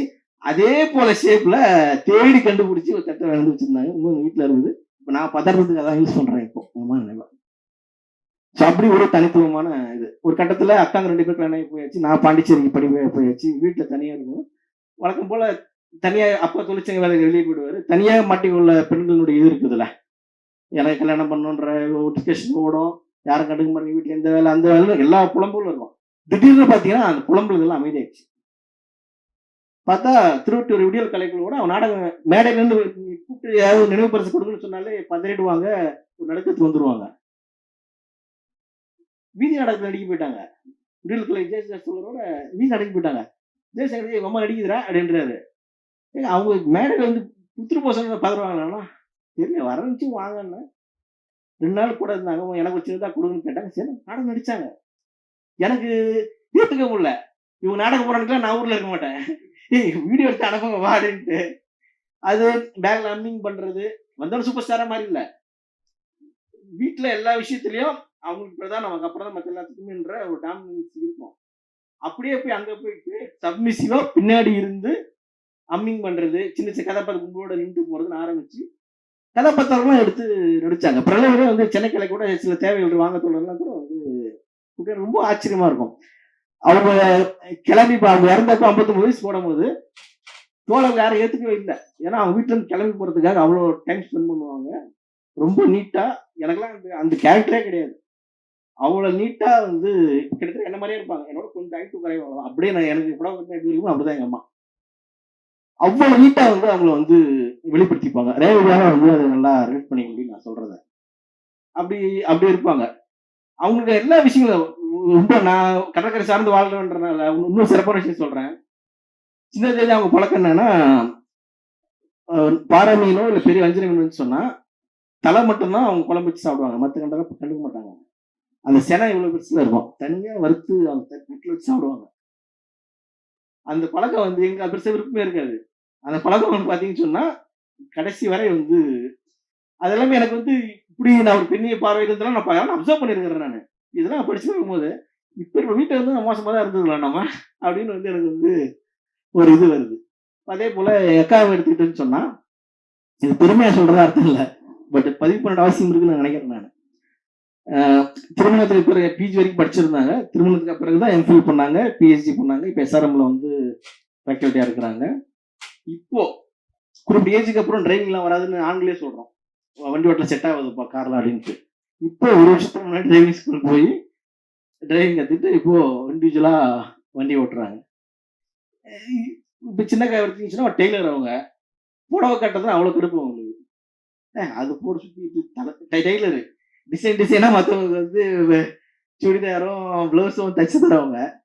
ஐயோ அது தலைவலி. அது புடவை கட்டின போறதா வரதா பஸ் இறங்க முடியாது, நமக்கு சுடிதார் தான். கல்யாணத்துக்கு போனாலும் எல்லாம் கேட்பாங்க, ஒரு புடவை கட்டு வரக்கூடாதாம்மா, ஏமா இப்படி வர அப்படின்ட்டு. எனக்கு தான் பெஸ்ட். அது என்ன மீனிங்ல வந்து ஸ்ட்ரெஸ்ல வந்து அந்த பதில் சொல்லுதுன்னு யாருக்கும் புரியாது. திருப்பி கேட்கறவங்க யோசிப்பாங்க, ஐயோ கதை சொல்ற போது அப்படின்ட்டு. அது ஒரே வார்த்தையில முடிக்கும். கட்டாம கேள்வி கேட்க அடுத்த கேள்வி கேட்க மாட்டாங்க அதை பத்தி. அப்படி ஒரு அப்ரோச் இருக்கக்கூடிய நமக்கு. ஸோ இப்படிப்பட்ட ஒரு ஃபேமிலி பேக்ரவுண்ட்ல இருந்து தான் நான் வந்திருக்கிறேன். அப்போ இப்படி ஒரு பேட்டப் ஓரளவுக்கு பெட்டரான ஃபேமிலி நினைப்பீங்கன்னு நினைக்கிறேன் இல்லையா? இந்த ஃபேமிலி பேக்ல இருந்துகிட்டு நாம சக தோழர்கள்ல, கல்லூரிகள்ல, பொது இடங்கள்ல, வேலை செய்யற இடத்துல அவர்களை எப்படி அணுகிருக்கிறோம், எப்படி அவங்க புரிஞ்சுட்டு இருக்கோம். தொடர்ந்து விமன் வந்து தொடர்ந்து லேட்டா வராங்க ஆபீஸ்க்கு, இல்ல அடிக்கடி வந்து சிக் லீவ் போடுறாங்க, வர முடியலன்னு சொல்றாங்கன்னும் போது அவங்க லைஃப் எப்படி நம்ம புரிஞ்சுக்கிட்டோம். ஏன் நிஜமாலேயே வராங்களா, என்னைக்கா யோசிச்சிருக்கிறோமா அப்படின்னு கேட்டோம்னு சொன்னா, என்னதான் பெட்டரான ஒரு பேக்ரவுண்ட்ல இருந்து நீ வளர்க்கப்பட்டு வந்தாலும் அது உன் லைஃப்ல 10% தான். 90% உன்னை இந்த சமூகம் தான் வந்து வளர்க்குது. அப்போ உனக்கு என்னதான் வீட்டுல வந்து நீ பாராட்டி சொல்லுவாங்கல்ல, என் பிள்ளை எப்படி வளர்த்துன்னு தெரியுமா அப்படின்ட்டு, நீ ஒன்னும் வளர்க்கல, சமூகம் தான் வளர்த்துன்னு. என்ன ஊட்டி கொடுத்தாலும் அதெல்லாம் வெளியே போயிடும். சமூகம் அதை விட பல மடங்கு கத்துறோம். அப்போ எல்லா மாற்றத்தையும் நீ தண்ணியிலிருந்து தொடங்குங்கள், குடும்பத்தில் தொடங்குங்கள், டைலாக் பேசுகிற மாதிரி தேவை. ஆனால் அதை சமூகமயமாக்காமல் அது வந்து எந்த ஒரு திருநோக்கும் நகராது அப்படின்றத நான் என் தனிப்பட்ட அனுபவமா இந்த நூலில் வாசித்ததன் மூலியமாக ஒரு ஒரு அனாலிசிஸ்குள்ள நான் போறேன். அதுல இருந்து நான் கண்டறிந்திருக்கக்கூடிய ஒரு இடமாக நான் பார்க்கிறேன். அப்போ இது மாதிரியான வெறுமனே பேசிய மாத்திர முடியுமா அப்படின்றது இருக்குல்ல, எல்லாத்திற்கும் ஒரு வேல்யூ உண்டு. அது ஏதோ ஒரு வகையில் சமூகத்துல ஒரு மாற்றத்தை நிகழ்த்தி கொண்டே இருக்கும். அதுதான் ஒட்டுமொத்தமா வந்து ஒரு பெரிய மாற்றம் நிகழும் போது எதுல இருந்து ஆரம்பிச்சதுன்னு நமக்கு தெரியாது. மாற்றத்தை மட்டும் தான் பார்ப்போம், ஒரு ஜெயிஸ்டார் அப்படி மட்டும் தான் பார்ப்போம். அந்த வெற்றிக்கு பின்னாடி பல பேருடைய உழைப்புகள் இருக்கும். அத்தனை பேர் அங்கீகரிக்கப்படுவாங்களா? நாளைக்கு இந்திய சமூகம், தமிழ் சமூகம் ஒரு ஆண் பெண் உறவுல வந்து பெட்டரான சமூகம் மாறிச்சுன்னு ஒரு இண்டெக்ஸ் சொல்லுதுன்னு வச்சுக்கோங்க, ஏதோ ஒரு யுனெஸ்கோவோ ஏதோ ஒரு இன்ஸ்டியூஷன் பண்ண அன்னைக்கு ஒரு 3 பேர்லாம் சொல்லுவாங்களா தெரியாது. அதை நம்பிலாம் தோழர் எழுதிட்டு இருக்க முடியாது. ஒவ்வொருத்தரும் அது நம்முடைய சமூக கடமையாக வந்து சோசியல் பீயிங்ன்ற பத்தி விளக்க தோழர்கிட்ட கேட்ட பாருங்க. அதை போல நம் சமூகமா இயங்குவதற்கான இடைவெளிகளை உருவாக்கக்கூடிய விஷயங்களை வந்து இடைவெளி நிரப்பக்கூடிய விஷயங்களை வந்து தொடர்ந்து பேசிக்கொண்டே இருக்க வேண்டும். 1000 விஷயங்கள் பேசினால் 10 செயல்பாட்டுக்கு வரும். அந்த 10 செயல்பாடே வந்து பெரிய சமூகமா நிகழ்த்தும் அப்படின்றதான் வந்து கண் முன்னாடி என் காலகட்டத்திற்கும் இப்போது கல்லூரி படித்துக் கொண்டிருக்கக்கூடிய மாணவர்கள் காலகட்டத்திற்குமான உறவுமுறை வித்தியாசங்கள் இருக்கக்கூடிய ஒரு பெரிய மாற்றமாக வந்து நான் பார்க்கிறேன். அந்த வகையில் இந்த நூல் மிக மிக ஒரு முக்கியமான நூல். இதை பரவலாக கொண்டு போக வேண்டிய அவசியம் என்பது இருக்கிறது அப்படின்றத வந்து மீண்டும் வலியுறுத்தி சொல்றேன். அந்த வகையில் புத்தக கார்டனுடைய முதல் நிகழ்விற்கு தோழருடைய 2 நூல்களையும் வந்து விவாதத்துக்கு எடுத்துக்கொண்டதற்கு வந்து தனிப்பட்ட முறையில் வந்து நன்றியை தெரிவித்துக் கொள்கிறேன். இதே போன்ற சமூக விவாதங்களில் பல்வேறு தளங்கள்ல வந்து தோழர்கள் வந்து முன்னெடுக்கணும் அப்படின்றதையும் இதுக்கு தமிழ் மேடைகளை தோழர் நான் பார்த்தது இல்லை, வந்தாங்களே தெரியல, கட்டாயமா பயன்படுத்துவோம், கூட வாங்க. இதுவரை அமைதியாக கேட்டுக்கொண்டிருந்த தோழர் அனைவருக்கும் நன்றி தெரிவித்து முடித்துக் கொள்கிறேன். நன்றி. இதுதான் பகத். ஒரு முற்போக்கு எப்பவுமே இந்த தமிழ் சூழல்ல அல்லது தமிழ் கல்வி வரலாற்றுல பெண்களுக்கான இடம் என்பது எப்பொழுதுமே கேள்விக்குறியாகவே இருந்துட்டு இருக்கு. அது தமிழ் ஆசிரியர்களுக்கு எங்களுக்கு அந்த இடம் வந்து எப்பவுமே ஒரு நெருடலை வழங்கிட்டே இருக்கும். என்னன்னா, சங்க இலக்கியத்துல பாத்தீங்க அப்படின்னா ஒரு 50 பெண்பார் புலவர்கள் வந்து கல்வி கற்று இருக்காங்க, படிச்சிருக்காங்க. அப்படிக்கான வரலாற்று தரவும் நம்மகிட்ட இருக்கு. அதுக்கப்புறம் வரலாற்றுல பாத்தீங்க அப்படின்னா ரொம்ப நீண்ட நெடிய இடைவெளிக்கு அப்புறம் காரைக்கால் அம்மையாரையும் ஆண்டாளையும் நம்ம வந்து சொல்லிட்டே இருப்போம். காரைக்கால் அம்மையாரோட கதை நமக்கு தெரியும். அவங்களோட கணவர் கைவிட்டதுனால அவங்க வந்து முதுமையை ஏற்று போயிட்டாங்க. அது வந்து வழக்கமான நம்ம சமூகத்துல நடைபெறக்கூடிய விஷயம். ஆனா ஆண்டாள் அதுக்கு ஆப்போசிட்டான கேரக்டர். தன்னுடைய காமத்தையும் தன்னுடைய காதலையும் பொது வெளியில வெட்ட வெளியில வச்சது ரொம்ப முக்கியமான விஷயம். அதோட ரொம்ப முக்கியமான விஷயம், அதை எப்படி பக்தி இலக்கியத்துல கொண்டு போய் சேர்க்கறதுக்கு ஒத்துக்கிட்டாங்க இந்த சமூகத்துலன்றது ஒரு பெரிய சிக்கலுக்குரிய ஒரு இடமாவே எப்பவுமே இருந்துகிட்டே இருக்கும். யாராலையும் அதை விளக்க முடியாது. ஆண்டாள் இவ்வளவு தூரம் தன்னுடைய உடலை சார்ந்து தன்னுடைய இப்போ செக்ஸை பத்தி பேசணும்னு சொல்லி நவ்யா சொன்னாங்க. ஆண்டாள் பேசியிருக்கா. தன்னுடைய காதலை தான் கண்டடைய வேண்டியது எல்லாத்தையும் பேசியிருக்கா ஆண்டாள். அதை எப்படி இந்த பக்தி இலக்கியத்துல ஏத்துக்கிட்டாங்கிறது. அதுக்கப்புறம் நீண்ட இடைவெளி தமிழ்ல பெண் கல்வி வரலாற்றுல பெண்கள் கல்விக்கான இடமே அங்க கொஞ்சம் கூட கிடையாது. புல்லு பூண்டு முளைச்சதுக்கான இடம் கூட கிடையாது. அதுக்கப்புறம் அப்படியே வந்தீங்கன்னா நமக்கு வந்து ஐரோப்பியர் வருகைக்கு பின்னாடிதான் வந்து ஒரு பெரிய மீண்டும் ஒரு வரலாறு ஏற்படுது. அப்ப அந்த மாதிரியான பின்புலத்துல நம்ம பெண்களை கல்வி நிலையங்கள்ல எப்படி அணுகுறோம் அப்படின்ற கேள்வியோட பகத் வந்து முடிச்சாரு. அது வந்து ரொம்ப முக்கியமானதா நான் வந்து பாக்குறேன். அந்த புள்ளி வந்து ரொம்ப முக்கியமானது.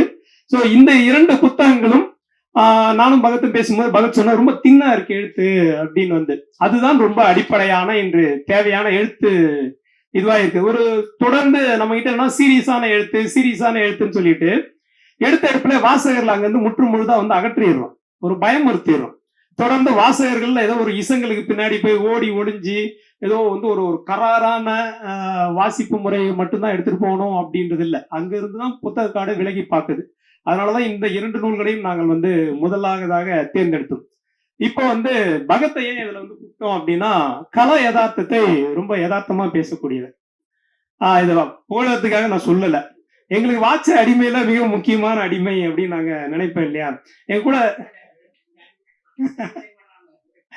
நிறைய பேர் வந்து நான் கூப்பிட்ட இந்த பெண்ணியம் சார்ந்த எழுத்தாளர், அதுவும் குறிப்பா முற்போக்கு பேசக்கூடிய நிறைய ஆண்கள் இந்த இடத்துல தூத்து போயிடுறாங்க.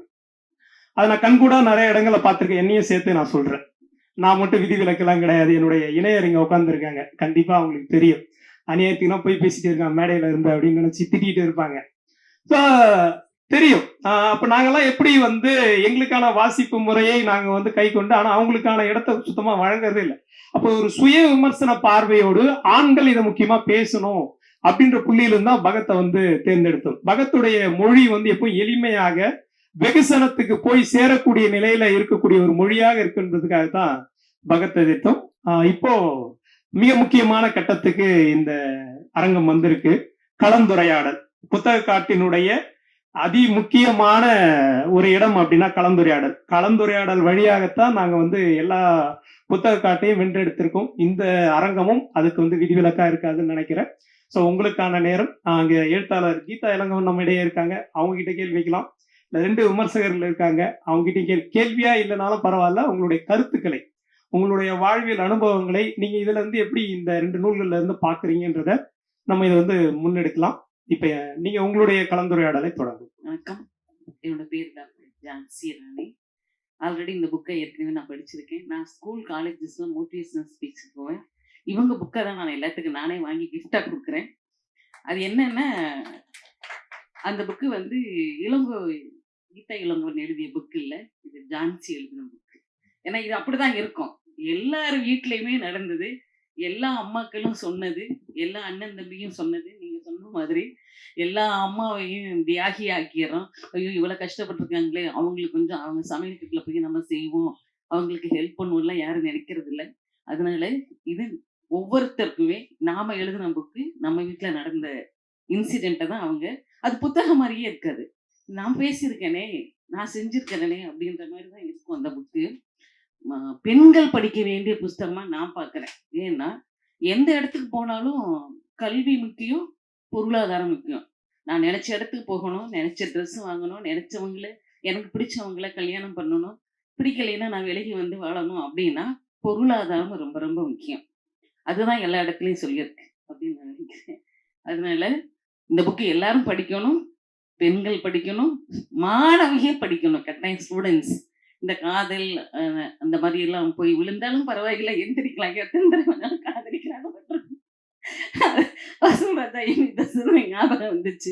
இது ஒரு மேட்ரே இல்லை, அது எல்லாரும் அது கடந்துதான் வரும். நானும் கடந்து தான் வந்திருப்பேன். ஸ்கூலா இருக்கட்டும், காலேஜா இருக்கட்டும், பிடிச்ச சொல்ல மாட்டோம் அது. அதனால நமக்கு பிடிச்சவங்கள கல்யாணம் பண்ணலாம், வாழலாமா வாழ வேண்டாமான்னு நினைக்கிறது எல்லாமே நம்ம பொருளாதாரம் தான் நம்மளை முடிவு பண்ணுது. அதனால பொருளாதாரம் ரொம்ப முக்கியம். இந்த புக்கை படிச்சாதான் அந்த கட்டத்துக்கு நம்ம போக முடியும்னு நினைக்கிறேன். நன்றி, வாழ்த்துக்கள். எல்லாரும் பேசினேன். சின்ன பொண்ணா இருந்தாலும் நான் ஒரு 17 வருஷமா ஸ்கூல் மோட்டிவேஷன்ல ஸ்கூல் காலேஜஸ்லாம் பேசிக்கிட்டு இருக்கேன். ஒரு சைக்காலஜி டாக்டரா. இதையும் தாண்டி ஒண்ணு டிவியில வீடியோ எடுக்கிறீங்களோ சொல்ல வேண்டாம்னு நினைக்கிறேன். வீடியோல எல்லாம் போடாதீங்க. இருந்தாலும் சயின்ஸ் ஐடில வேலை பார்க்குறாங்க, நிறைய சம்பாதிக்கிறாங்க, படிச்சிருக்காங்க. நீங்க எழுதணுன்றதுக்காக நான் சொல்றேன், பேசணும் அப்படின்றதுக்காக சொல்றேன். 40 வயசு ஆனா பெண்களுக்கு மெனோபாஸ் அப்படின்னு ஒண்ணு வரும், கட்டாயம் தீட்டு நிக்கிறது. இது படிச்சவங்க படிக்காதவங்க ஏழை பணக்காரங்க எல்லா பெண்களுக்குமே நடக்கக்கூடிய ஒரு விஷயம். இது எல்லாரும் தெரியணும், பெண்கள் தெரியணும். அது தெரியாம 30 வயசுல வேணாலும் கல்யாணம் பண்ணுங்க, 35 வயசு வேணாலும் கல்யாணம் பண்ணுங்க. குழந்தை பெத்துக்கணும்னு முடிவு பண்ணிட்டா அது நம்ம தான் முடிவு பண்ணணும். குழந்தை வேணும்னு முடிவு பண்ணிட்டா சீக்கிரமே ஹாஸ்பிட்டலுக்கு வந்தோம், இல்லாட்டினா அதுக்கு என்ன பண்ணணுமோ பண்ணணும். நீ 35 வயசு 38 வயசு 40 வயசுல வந்து குழந்தை பெற்றுக்க முடியும்னு உட்காந்துட்டு அழுது நீ என்னென்னலாம் வந்து டார்கெட் பண்ணி நான் வாழ்க்கையில செட்டில் ஆகும்னு நினைச்சிட்டு சம்பாதிச்சு நீ எல்லாமே வந்து ஹாஸ்பிட்டல்ல செலவு பண்ற. இது யார் காரணம்? Doctor sir. இது தெரியணும். அப்ப அதுதான் ஹார்மோன்ஸ் பத்தி அவங்க பேசுறாங்க. இந்த டீனேஜ்ல இந்த ஹார்மோன்ஸ் தான் இப்படி பேச வைக்குது, செயல்பட வைக்குது. எல்லாரும் அதை கிராஸ் பண்ணி வந்தவங்க தான். அன்னைக்கு நாங்க படிக்கும் போதெல்லாம் வந்து சூழல் நிறைய பேசுறேன்னு நினைக்கிறேன். அந்த சூழல் அந்த மாதிரி இருந்துச்சு. நீங்க சொன்ன மாதிரி இன்னைக்கு ஊடகங்கள் நிறைய வந்துருச்சு, போனு கையில வந்துருச்சு. இன்னைக்கு வந்து வாழ்க்கைய பேலன்ஸ் பண்றது, அது சரியா படிக்கிறது, சரியா இருக்கிறதெல்லாம் அவங்களுக்கு சல்யூட் தான் பண்ணணும். எல்லாமே அவங்க கையில. எங்களுக்கெல்லாம் ஒண்ணுமே இல்லை. என்ன ஆசைகள் இருந்தாலும் ஒண்ணும் பண்ண முடியாது.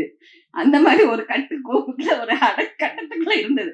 அதனாலதான் நாங்களாம் ஒழுங்கா இருந்திருக்கிறோம்னு நினைக்கிறேன். ஒழுங்குன்ற பேச்சுக்கு எங்களுக்கு இடம் கிடைக்கல.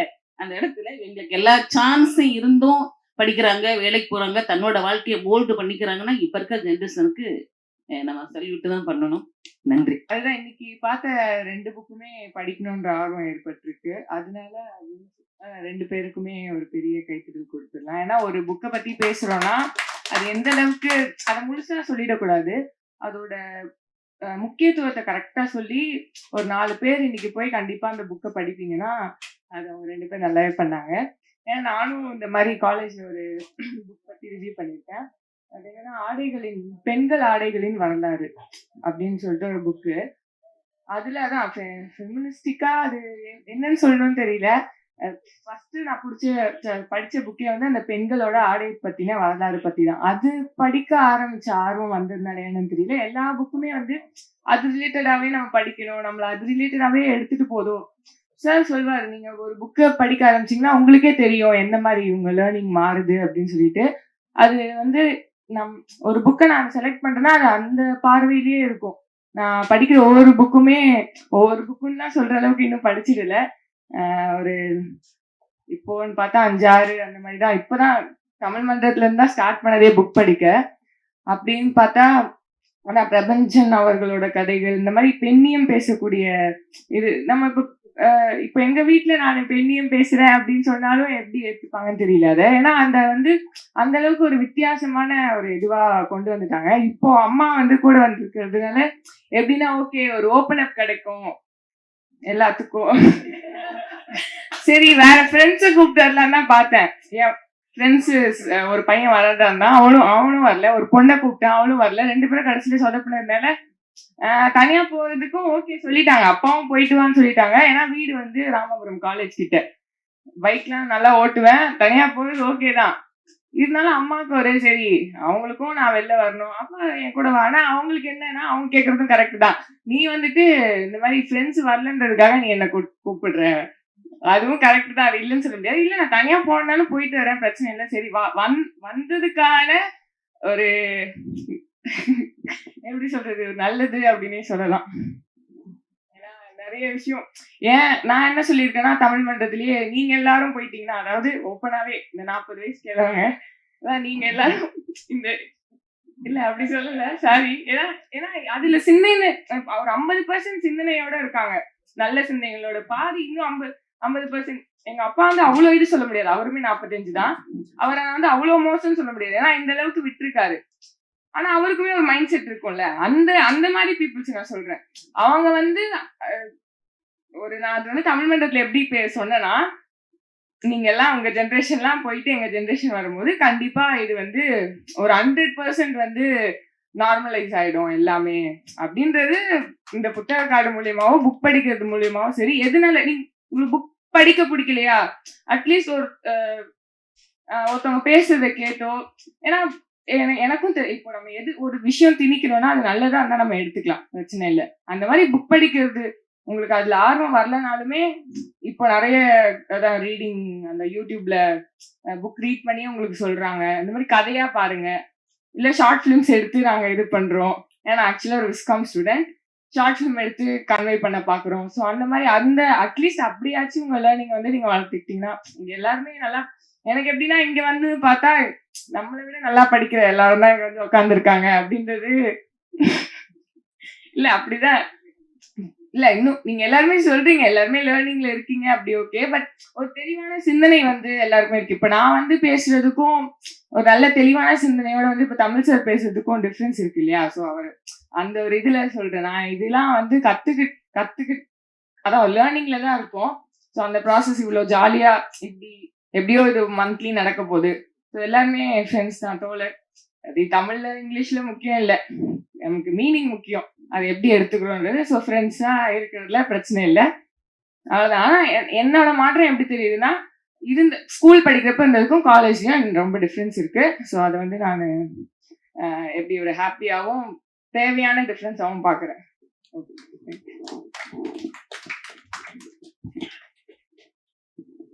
நன்றி பூஜா. இதுதான் இந்த அரங்கத்தினுடைய வெற்றியா இருக்குன்னு நான் நினைக்கிறேன். பூஜாவுடைய அம்மா இங்க இருக்காங்க. ஸோ இது வெறும் மாணவர்களுக்குமான ஒரு அரங்கம் மட்டும் கிடையாது.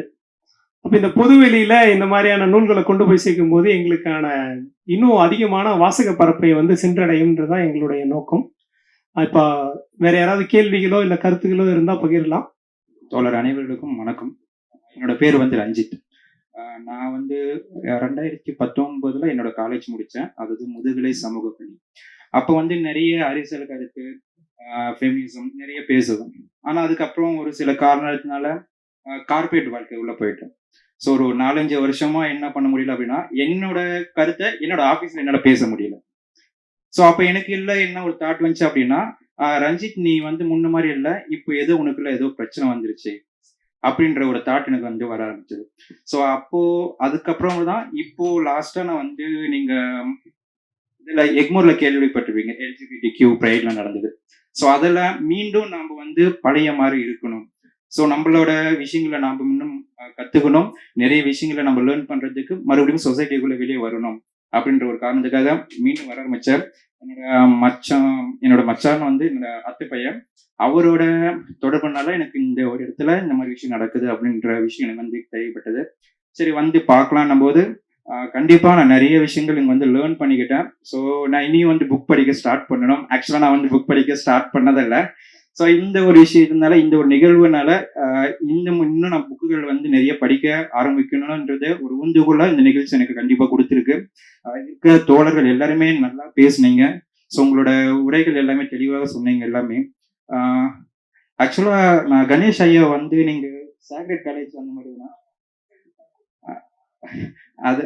அதுதான் நான் ஐயாவை அங்கே பார்த்த உடனே நான் இவர் எங்கேயோ பார்த்துருக்கேன்னு சொல்லி நினச்சிட்டு இருந்தேன். ஆனால் சரியே தெரியல. நான் 2014 பேட்சுங்க ஐயா. நாங்கள் BA இங்கிலீஷ் வந்து படித்தேன். ஸோ உங்களோட வகுப்புகள் நிறைய வந்து கேட்டிருக்கேன், உங்க கூட பேசியிருக்குன்னு நினைக்கிறேன். ஆனால் எனக்கு பேசியிருக்கேன் உங்ககிட்டேருந்து நிறைய. அப்போ நீங்க சொல்ற கருத்துக்கள் எனக்கு இன்னும் ஞாபகம் இருக்கு. நான் இப்போ பார்க்கும்போது தான் இவர் எங்கேயோ பார்த்துருக்குன்னு ஞாபகம் வந்துருச்சு.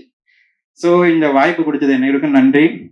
ஸோ இங்க வந்து சின்ன குழந்தைங்கலேருந்து பெரிய நிறைய பேர் வந்திருக்கீங்க. ஸோ உங்களெல்லாம் பார்க்கும்போது நான் மீண்டும் மேம் இப்போ வந்து ஒரு புத்தகம் எழுதினாங்க.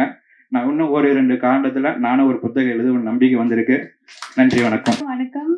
மெயினா என் தமிழ் ஐயாக்கு வந்து நான் ரொம்ப நன்றி சொல்லிக்கிறேன். ஃபர்ஸ்ட் ஆஃப் ஆல் இந்த மாதிரி கண்டிப்பா இல்ல, சார் வந்துட்டு எங்க கிளாஸ்ல கூட வந்து அது பெருசா பேசல. ரொம்ப நன்றி சார். இங்க வந்துதான் இந்த அளவுக்கு எனக்கு கொஞ்சம் ஐடியாஸே கிடைச்சது. ஃபர்ஸ்ட் ஆஃப் ஆல் எங்க அப்பாவுக்கு நான் கண்டிப்பா எவ்வளவு நன்றி கடன் பட்டிருக்கேன்னு அக்கா பேசும்போது, சார் பேசும்போது தான் தெரியப்பட்டது. பிகாஸ் எங்க கிளாஸ்ல கேர்ள்ஸ் ஈவன் பாய்ஸ் கூப்பிடும் போது கூட யாருமே எனக்கு கம்பெனிக்கே வரல. நான் எங்க அப்பா கிட்ட சொன்னேன், எங்க அப்பா உடனே சரிம்மா போயிட்டு வா அப்படின்னா, இங்க வரும்போது கூட ரேபிடோ போட்டு எங்க அப்பா என்னை அனுப்பி விட்டாங்க. அந்த அளவுக்கு எனக்கு ஃப்ரீடம் இருக்கு. கண்டிப்பா வந்துட்டு சார் சொன்ன மாதிரி முன்னாடி உள்ள ஜென்ரேஷனோட இப்போ கண்டிப்பா ஒரு மாற்றம் ஏற்பட்டுட்டு தான் இருக்கு. கண்டிப்பா அந்த அக்கா பூஜா அக்கா சொன்ன மாதிரி நாங்க வந்து ஃபியூச்சர்ல வரும்போது 100% இது வந்துட்டு சக்சஸ்ஃபுல்லா தான் ஆகும். ஸ்கூல் படிக்கும் போது எனக்கு இவ்வளோ ஃப்ரீடம் கிடையாது. அண்ட் நானும் என் பேரண்ட்ஸ் கிட்ட வந்துட்டு ரொம்ப கம்பல் பண்ணதும் கிடையாது. என்னோட லிமிட்ஸ் எனக்கு தெரியும். அந்த லிமிட்ல தான் நான் இருந்தேன். அண்ட் காலேஜ் வரும்போது நான் கேட்க அவங்களும் என்னோட லிமிட்ஸ் அண்ட் என்னோட நீட்ஸ் தெரிஞ்சு என்ன அலோவ் பண்ணாங்க. ஸோ கண்டிப்பா அதுக்கு ரொம்ப கிரேட்ஃபுல் அண்ட் தேங்க்யூ சார். தோழர்கள் அனைவருக்கும் இனிய மாலை வணக்கம். வந்து ஒரு அருமையான நிகழ்வு, ஒரு மகிழ்ச்சியான மாலை பொழுது. புத்தக காடு வந்து ரொம்ப அருமையான முயற்சி தோழர். ஏன்னா புத்தகங்கள் பத்தி நம்ம எல்லார்கிட்டையும் கொண்டு போய் சேர்க்க வேண்டியதா இருக்கு. எழுதுறவங்க எவ்வளவு முயற்சி எடுத்து எழுதுறாங்களோ அதே அளவுக்கு கொண்டு போய் சேர்க்கறதுக்கான பணியை செய்யறதும் ரொம்ப முக்கியமாக பாக்குறேன். அப்போ வந்து தோழர் கணேஷ் அவர்களும் தோழர் நாகராஜன் தோழர் அவர்களும் பாரதி புத்தகாலயமும் இணைந்து இந்த புத்தக காடு அப்படிங்கிற ஒரு முன்னெடுப்பு எடுத்திருக்கீங்க. வாழ்த்துக்கள். நிறைய நன்றி தோழர். ஏன்னா ஒரு எழுத்தாளரா அது நன்றி சொல்றேன். ஏன்னா அது கொண்டு போய் சேர்க்கறது இந்த மாதிரியான நிகழ்வுகள் தான். ஸோ அந்த அருமையான ஒரு முயற்சிக்கு நன்றிகள், வாழ்த்துக்கள் தோழர். மாணவர்கள் கிட்ட இந்த புத்தகங்களை தொடர்ச்சியா பேசி கொண்டு போய் சேர்த்துட்டு இருக்கிற கணேஷ் தோழர் அவர்களுக்கு நிறைய அன்பும் நன்றியும். ஏன்னா நம்ம பேசி ரொம்ப நாளைக்கு முன்னாடியே பேசணும். அப்பவே நீங்க சொன்னீங்க அந்த ஸ்டூடெண்ட்ஸ் கிட்ட நான் இதை கொண்டு போய் சேர்க்கிறப்போ என்னென்ன உரையாடல் நடந்தது அப்படின்ட்டு. இந்த நிகழ்ச்சியை ஏன்னா முதல்ல நன்றி சொல்லிடுறேன் நாகராஜன் தோழர் அவர்களுக்கும். தொடர்ச்சியாக இந்த மாதிரியான முன்னெடுப்புகளை செஞ்சுட்டே இருக்கீங்க தோழர், நன்றி. விமர்சனம் ரொம்ப அருமையா பண்ணாங்க. நவ்யா வந்துட்டு அந்த புத்தகத்துல இருக்கிற கண்டென்ட் மாத்திரம் சொல்லல, தன்னோட கருத்துக்களையும் முன் வச்சது ரொம்ப நல்லா இருந்தது. குறிப்பா அந்த ஆண்கள் கையில் எடுக்கிற அதிகாரம் அப்படிங்கிறது ரொம்ப முக்கியமான விஷயம். ஏன் அவங்க அதை பேச மாட்டேங்கிறாங்க அப்படின்னா, ஒண்ணு பெண்ணுக்கான உரிமையை கொடுக்கணும். அப்படி கொடுக்குற அப்ப வந்து பிரபஞ்சன் சொன்னது நீங்க சொன்னீங்கன்னு நினைக்கிறேன். கொடுக்கறப்ப நிறைய அவங்க அனுபவிக்கிற சலுகைகள் எல்லாம் விட்டு கொடுக்க வேண்டியிருக்கும். அப்ப அது எல்லாத்தையும் வந்துட்டு எப்படி விட்டு கொடுக்கறது? அப்ப நம்ம அதிகாரமும் கையில இருந்து போகும். அந்த சலுகைகளையும் நம்ம அவங்களுக்கு கொடுத்துட்டோம்னா நம்ம தான் நிறைய வேலை செய்ய வேண்டி இருக்கும். ரெண்டுமே சேர்ந்த ஒரு விஷயமா தான் அது. ரொம்ப அழகா சொன்னீங்க தோழர். பகத் தோழர் ரொம்ப அருமையா சொன்னார். ஏன்னா அப்படின்னா அந்த சோசியல் பீயிங், அந்த சமூகம் வந்து எப்படி மாத்துது. தன்னை முற்போக்கான ஒரு குடும்பத்திலிருந்து இவ்வளோ கருத்துக்களோட வந்தாலும் இந்த சமுதாய கருத்துக்கள்லாம் நம்மளை எப்படி வந்துட்டு அதுதான் வளர்த்தெடுக்குது. அதுதான் நமக்கு வந்து தீனி போட்டுக்கிட்டே இருக்கு. நீ இப்படி இரு அப்படி இரு அப்படின்னு ஊடகங்கள் சொல்றது, சமுதாயம் சொல்றது. அப்படிங்கிறப்போ சமுதாயத்துல என்னென்ன மாற்றங்கள் நம்ம இன்னும் பண்ண வேண்டி இருக்கு அப்படிங்கிறது ரொம்ப அழகா எடுத்து சொன்னீங்க. நான் வந்து துப்பட்டா போடுங்க தோழி எழுதினப்போ தோழர் சுஜாதா அவர்கள் வந்திருக்காங்க ஹர் ஸ்டோரிஸ்ல இருந்து. அவங்களுக்கு நன்றி சொல்லிக்கிறேன். இந்த புத்தகம் வெளிவரதுக்கு முக்கியமான காரணம் ஹர் ஸ்டோரிஸ் தான். அவங்க அவ்வளவு தூரம் வந்துட்டு இது எழுதணும் அப்படின்னு ஒரு என்ன கம்பல் பண்ணலன்னா நான் கண்டிப்பா இதை எழுதியிருக்க மாட்டேன். ஒரு விளையாட்டாதான் கொரோனா பீரியட்ல வந்து எழுத ஆரம்பிச்சோம். பெண்ணியம் சார்ந்து அப்படின்னு சொல்லிட்டு அவங்க எடுத்த ஒரு முயற்சி தான். அதுல ஒரு தொடரா வந்தது தான். அப்ப பேர் கூட கொடுக்கல, சும்மா கீதா பக்கங்கள் அப்படிங்கிறதுல அப்படியே எழுதினது. அதுக்கப்புறம் தான் துப்பட்டா போடுங்கள் தோழி அப்படின்னு பேர் கொடுத்தது. அப்ப முக்கியமா நான் என்ன பார்த்தேன் அப்படின்னா, இந்த பெண்ணியம் அப்படிங்கிற அந்த கோட்பாட்டை வந்து அடுத்த தலைமுறை கிட்ட கொண்டு போய் சேர்க்கறதுல இருக்கிற சவால். பொதுவா அவங்க என்ன சொல்றாங்கன்னா, ஒரு ஃபெமினிசம் அப்படின்னாவே குறிப்பா அடுத்த தலைமுறை பெண்களும் சரி, அப்புறம் வந்து நிறைய இடத்துல நான் இதை சொல்லியிருக்கேன், கல்லூரிகள்ல ஜெண்டர் ஸ்டடிஸ் ப்ரொஃபஸர்ஸா இருப்பாங்க பெண்கள். அவங்க என்ன சொல்லுவாங்கன்னா, I talk about women rights but I am not a ஃபெமினிஸ்ட்பாங்க. ரொம்ப ஒரு ஆமா என்னன்னா அது வந்து ரொம்ப கவனமா என்ன அப்படிலாம் நினைச்சிடாத, ஃபெமினிஸ்ட்ங்கிறது கெட்ட வார்த்தை அப்படிலாம் இல்லை நானு அப்படிங்கிறத ஆமா ரொம்ப கவனம் ஆமா கான்சியஸா சொல்லுவாங்க, அதை டிக்ளேர் பண்ணுவாங்க. அப்ப எனக்கு என்ன what is your problem being a feminist அப்படின்னு கேட்க தோணும். அப்ப ஃபெமினிஸ்ட்ங்கிறதே ஒரு கெட்ட வார்த்தை அப்படின்னு இவங்க தான் ஜெண்டர் ஸ்டடீஸும் டீச் பண்றாங்க. அப்ப எப்படி இருக்கும் பாருங்க. இப்ப அவங்க என்ன சொல்லி கொடுப்பாங்கன்றது தெரியல எனக்கு. அந்த அகடமிக்லயும் சரி, பொதுவா இது ஒரு கோட்பாட்டுலயும் சரி, பெண்ணியம் அப்படின்னாவே ஒரு ஒவ்வாமை வந்து சமுதாயத்துல இருக்கு. அது அடுத்த தலைமுறையே ரொம்ப மோசமா பாதிக்குது. அப்படிங்கிற என்னன்னா ஊடகங்கள் தொடர்ச்சி அதைத்தானே சொல்லிக்கிட்டு இருக்குது. பெண்ணியம்னா பெண்ணியவாதினா மோசமானவங்களா சித்தரிக்கிறது. அவங்க தண்ணி அடிப்பாங்க, தம் அடிப்பாங்க, அவங்க வந்து அரைகுறை ஆடை அணிஞ்சிட்டு இருப்பாங்க, அவங்க ரொம்ப ஆண்களை வந்து திட்டிகிட்டே இருப்பாங்க, அப்புறம் அப்படிங்கிற மாதிரியான ஒரு பிம்பம் தான் இருக்கு. அப்படிங்கிறப்போ இந்த பிம்பத்தை மாத்தணும் அப்படின்னா பெண்ணியம்ங்கிறது வேற ஒண்ணும் இல்லை, அன்றாட வாழ்க்கையோட நம்ம எதிர்கொள்ற பிரச்சனைகளை வந்து பேசுறது தான், அதுக்காக குரல் கொடுக்கறது தான் அப்படின்னு ஒரு எளிமையா புரிய வைக்கணுங்கிறது தான் இந்த கட்டுரைகளோட நோக்கமாக இருந்தது. அப்ப என்ன ஆகுது அப்படின்னா, சமுதாயம் சார்ந்து நிச்சயமா நம்ம அடுத்து பேசணும், அது அடுத்த கட்டத்துக்கு போகணும். ஆனா அதுக்கு முன்னாடி வந்து சமுதாயத்தை எடுத்துட்டோம்னா என்ன நான் சிக்கலா பார்த்தேன்னா, முதல்ல இந்த சமுதாயம் எல்லாம் மாறட்டும், அப்புறம் நான் மாறிக்கிறேன் அப்படின்ட்டுருவாங்க. அப்போ மாற்றம்ங்கிறது முதல்ல உங்ககிட்ட இருந்து ஆரம்பிக்கணுமா? முதல் பெண்கிட்ட இருந்து ஆரம்பிக்கணும், அப்புறம் ஆண்கிட்ட இருந்து, குடும்பத்துல இருந்து அப்படி ஆரம்பிக்கணும். அதுக்கப்புறம் சமுதாயத்திலயும் நிச்சயமா மாற்ற வேண்டியது நிறைய இருக்கு. ஆனா அதுக்கான முன்னெடுப்பை நம்ம எல்லாம் சேர்ந்துதான் ஒரு புரிதலோட தான் கொண்டு போகணும். அப்போ இது வந்து தனிப்பட்ட விஷயமாக ஒரு பெண் உணர வேண்டிய விஷயமாக தான் நான் ஃபுல்லா அந்த கட்டுரைகளை எழுத ஆரம்பிச்சேன். அதுக்கப்புறம் தோழர் சொன்ன மாதிரி இந்த டாக்குமெண்ட்ரிஸ் என்னென்ன நமக்கு அப்பப்ப தோணுதோ, something like Warren Deepa Dhanraj ஒரு அருமையான டாக்குமெண்ட்ரி எடுத்திருக்காங்க, முடிஞ்ச வரைக்கும் பாருங்க தோழர். என்னன்னா அது வந்து இந்தியாவோட பாப்புலேஷன் பாலிசி எப்படி வந்து பெண்ணை வந்து ஒரு பலிகடா ஆக்கி அது வந்து வடிவமைச்சிருக்காங்க. 2 குழந்தைங்க போதும் அப்படின்னு ஒரு இந்த ஜெனரேஷனுக்கு தெரியுமா தெரியல. இதுக்கு முன்னத்த ஜெனரேஷனுக்கு தெரியும். குடும்ப கட்டுப்பாடு அப்படிங்கிறது ஒரு கேம்பெயினா எடுத்தப்போ பெண் உடல் தான் அதுல பலிகடா ஆக்கப்பட்டது. லாப்ராஸ்கோபிக் சர்ஜரி அப்படிங்கிறது அங்கங்க கேம்ப்ஸ் போட்டு பெண்ணுக்கு அதுல வந்து உடன்பாடு இருக்குதா இல்லையா அதெல்லாம் கேட்கல. மக்கள் தொகையை கட்டுப்படுத்தணுமா, பெண்ணை வந்து குடும்ப கட்டுப்பாடு பண்ணிக்க சொல்லு. அப்ப வாசக்டமிங்கிற ஒரு விஷயத்த ஏன் முன்னே எடுக்கல? அப்ப இந்த வந்து அரசாங்கம், அந்த எந்த அரசாங்கம் அப்படியெல்லாம் இல்லாம அந்த அரசாங்கத்துக்கான ஒரு ஆண்மய முகம் இருக்கு பாருங்க.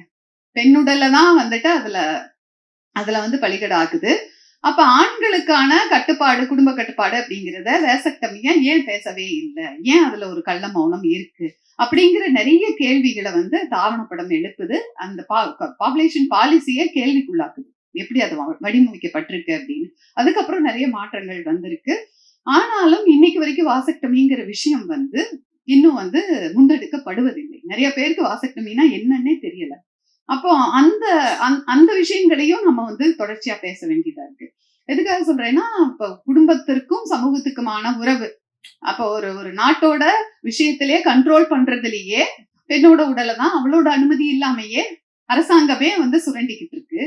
அப்ப நம்ம எப்ப அதை கேள்வி கேட்க போறோம்? அப்ப என்னோட உரிமையில ஆரம்பிச்சுதான் அரசாங்கத்தையும் நான் கேள்வி கேட்கணும். இது ஏன் உரிமை, ஏன் உடல், என்ன கேட்காம நீ எதுவும் செய்யாத அப்படிங்கிறத. அப்ப இந்த உடலை வச்சுதான், பெண்ணோட உடலை வச்சுதான் இங்க ஜாதிய கொடுமையான இந்த ஜாதிய கட்டமைப்பும் இந்த மதங்களும் தன்னை நிலைநிறுத்திக்கிறாங்க. இப்போ இதுக்கு முன்னாடி வந்து அந்த சேனலுக்கு ஒரு தோழர் கேட்டப்ப ஜாதி வந்து எப்படி நீங்க பாக்குறீங்கன்னா, ஜாதியை வந்து தன்னை நிலைநிறுத்திக்கிறதுக்கான கருவியாக இந்த ஆணாதிக்க சமுதாயம் பயன்படுத்துவது பெண்ணோட உடலை தான். சோ இத வந்து நம்ம அசைச்சு பார்க்கணும். ஜாதிய சமுதாயத்தை ஒழிக்கணும், ஜாதியை ஒழிக்கணும் அப்படின்னு நம்ம நினைச்சோம்னா முதல்ல பெண்ணுக்கு உரிமை கொடுக்கணும். அந்த எல்லா ஜாதியோட மானம், நான் இதுலயே எழுதியிருப்பேன், ஜாதியோட மானம், ஊர் மானம், நாட்டு மானம், எல்லா மானமும் குடியிருக்கிறது எங்கன்னா பெண்ணோட கருப்பையில தான். அப்ப ஒரு பெண் வந்து நான் வந்து குழந்தை பெத்துக்க மாட்டேன் அப்படின்னு ஒரு பிரகடனம் பண்ணிட்டானா இந்த ஜாதி நிக்கவே நிக்காது. ஏன்னா அதுக்கப்புறம் பிறக்கிற குழந்தை பிறக்காது. அப்ப எந்த ஜாதியையும் வந்து தன்னை நிலைநிறுத்திக்க முடியாது. ஆனா அந்த ஜாதி தூய்மைய வந்து கட்டி காக்கணுங்கிறதுக்காக தான், அந்த கற்பைய வந்து தன்னோட ஆதிக்கத்துல வச்சுக்கணுங்கிறதுக்காக தான் பெண் மேல இவ்வளவு ஒடுக்குமுறை நடக்குது.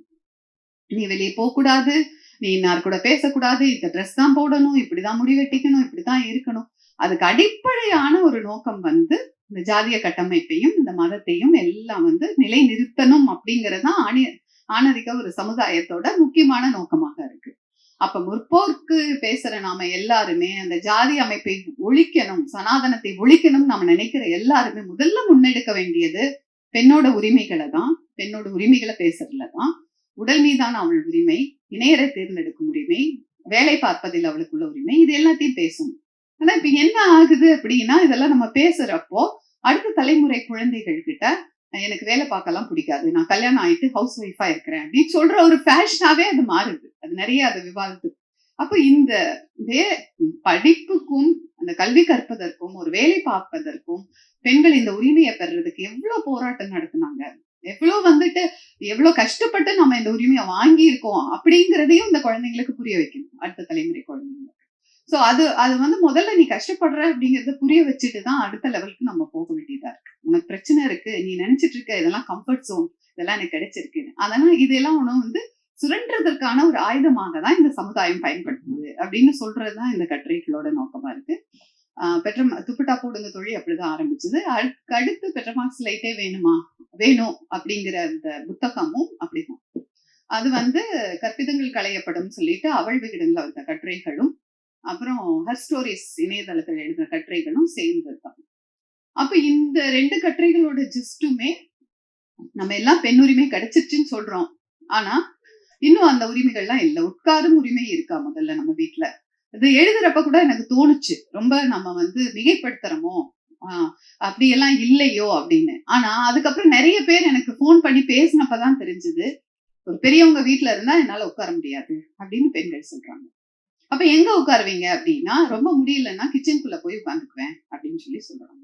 அப்ப இன்னுமே அந்த அந்த விஷயம் கிராமத்துல அது ரொம்ப அப்பட்டமா இன்னைக்கு இருக்கு. ஜமக்காலம் தான் பெண்களுக்கு கீழே உட்காரணும், ஆண்களுக்கு சேர் இருக்கும். அந்த மாதிரி தான் அந்த உட்காரும் உரிமை, அப்புறம் வந்து முடிய வெட்டிக்கிற உரிமை, இதெல்லாம் ரொம்ப அதான் நான் இப்ப வந்து எழுதுறப்ப யோசிப்பேன், இதெல்லாம் ரொம்ப சில்லியா இருக்கே அப்படியெல்லாம். அதெல்லாம் என்ன பெரிய உரிமை, நான் வேலைக்கு போகணும், நான் சம்பாதிக்கணும், அதான் பெரிய உரிமை. ஆனா அந்த சில்லியா இருக்கிற விஷயத்திலயுமே நிறைய வந்து பிரச்சனைகளை பெண்கள் எதிர்கொள்றதையும் நான் பார்க்கிறேன். ஒரு முடிய வந்துட்டு முடி மேல ஒரு கற்பிதத்தை ஏத்தி வச்சு நிறைய முடி இருக்கிற பெண் தான் ஒரு குடும்ப பெண். முடி இல்ல அப்படின்னா அவ வந்துட்டு ஓகே அந்த பெண் வந்து நல்ல பெண் கிடையாது, இல்ல குட்டையா முடி வச்சிருக்கிற பெண் வந்து குடும்பத்திற்கு ஏற்றவள் கிடையாது அப்படிங்கிறான பாகுபாடுங்கிறது இன்னைக்குமே அது தொடர்ந்துட்டு தான் வருது. இப்போ அந்த பெண்ணுக்கு வந்து முடியே வளரல அப்படின்னா அந்த பெண் என்ன பண்ண முடியும்? அப்போ இந்த தூக்கி வச்சிருக்கிற இமேஜ்ங்கிறது எவ்வளவு டேமேஜிங்கா இருக்கு அவங்களுக்கு. நானும் முடிவெடுத்துக்கணும்னு ஆசைப்படுறேன், ஆனா எனக்கு வளரல, நான் என்ன செய்வேன் அப்படின்னு நிறைய பெண்கள் கேட்கறாங்க. இந்த கட்டுரை வந்து வந்தப்போ கேட்டப்போ அவங்களோட நிலையை நம்ம எப்படி பாக்குறோம். இது நிறைய அப்படி வந்து ஒவ்வொன்றும் வந்துகிட்டே இருக்கு. அப்ப நம்ம தொடர்ச்சியா இந்த விஷயங்களை முன்னெடுக்க வேண்டியதா இருக்கு. அடுத்த தலைமுறை குழந்தைங்க கிட்ட கொண்டு போய் சேர்க்க வேண்டியதா இருக்கு. இப்போ இது வந்து இந்த துப்பட்டா போடுங்க தோழி வந்து உரையாடல் துணியில இருக்கு, அப்புறம் ரொம்ப எளிமையா இருக்கு, ரொம்ப சிம்பிளா இருக்கு அப்படின்னு சொன்னாங்க. ஆனா இது எனக்கு என்ன ஒரு சந்தோஷம்னா 2K கிட்ஸ் நம்ம சொல்ற அடுத்த தலைமுறை கிட்ட இது போய் சேர்ந்துருக்கு அப்படிங்கிறதுதான். இன்னைக்கு இன்ஸ்டால பாத்தீங்கன்னா நிறைய பேர் என்ன டேக் பண்ணி ரீல்ஸ் போடுறாங்க. அப்ப எனக்கு ஆச்சரியமா இருக்கும், ஒரு புத்தகத்துக்கு விமர்சனம் எழுதுவாங்க, சரி அதை நான் படிச்சேன், என்னோட அனுபவத்தை பொருத்தி பார்த்தேன், இன்னுமா ரீல்ஸ் எல்லாம் பண்றீங்களேப்பா என்னப்பா அப்படின்னு எனக்கு தோணுது. ஆனா அந்த ரீல்ஸ் பாத்தீங்கன்னா தோழர் ஒரு கிட்டத்தட்ட ஒரு 5000 லைக்ஸ் போதா, என்ன எனக்கு புரியவே இல்லை நிஜமா. ஒரு புத்தகத்தை வந்து அப்படியெல்லாம் அவங்க வந்து சிலாகிப்பாங்களா, அப்படியெல்லாம் வந்து அதை ப்ரொமோட் பண்ணுவாங்களா, ரொம்ப கிரியேட்டிவா அவங்க பண்ணிட்டு இருக்காங்க. அப்போ அது வந்து சந்தோஷமாவும் இருக்கு. அதுக்காகவே நான் இன்ஸ்டால டெய்லி ஏதாவது போஸ்ட் போட்டு கொஞ்சம் ஆக்டிவா இருக்கிறதுனால ஓகே நீங்க தான் இதை எழுதியிருக்கீங்களா அப்படின்னு என்னை டேக் பண்ணி அவங்க பண்றாங்க. ஸோ அதுக்கான வேலையை அதை செஞ்சிருக்குன்னு நினைக்கிறேன். இந்த புத்தக காடு நிகழ்வோட முதல் நிகழ்ச்சியிலேயே என்னுடைய 2 புத்தகங்களையும் எடுத்ததுக்கு நான் என்னோட நெஞ்சார்ந்த நன்றிகளை தோழர்களுக்கு தெரிவித்துக் கொள்கிறேன். புத்தக காடு தொடர்ச்சியாக நிறைய நிகழ்வுகளை நடத்தணும், நாங்களும் தொடர்ச்சியாக வருவோம். வந்திருக்கும் கவனிச்சிட்டு இருக்கிற தோழர்கள் எல்லாருக்கும் நிறைய அன்பும் நன்றியும். ஏன்னா ஒரு வெள்ளிக்கிழமை ஒரு 8:30 மணி வரைக்கும் இத்தனை பேர் இங்க உட்கார்ந்து ஒரு புத்தகத்தை பத்தி பேசுறோம்னா அதுவே இந்த நிகழ்வோட பெரிய வெற்றியாக பார்க்கிறேன்.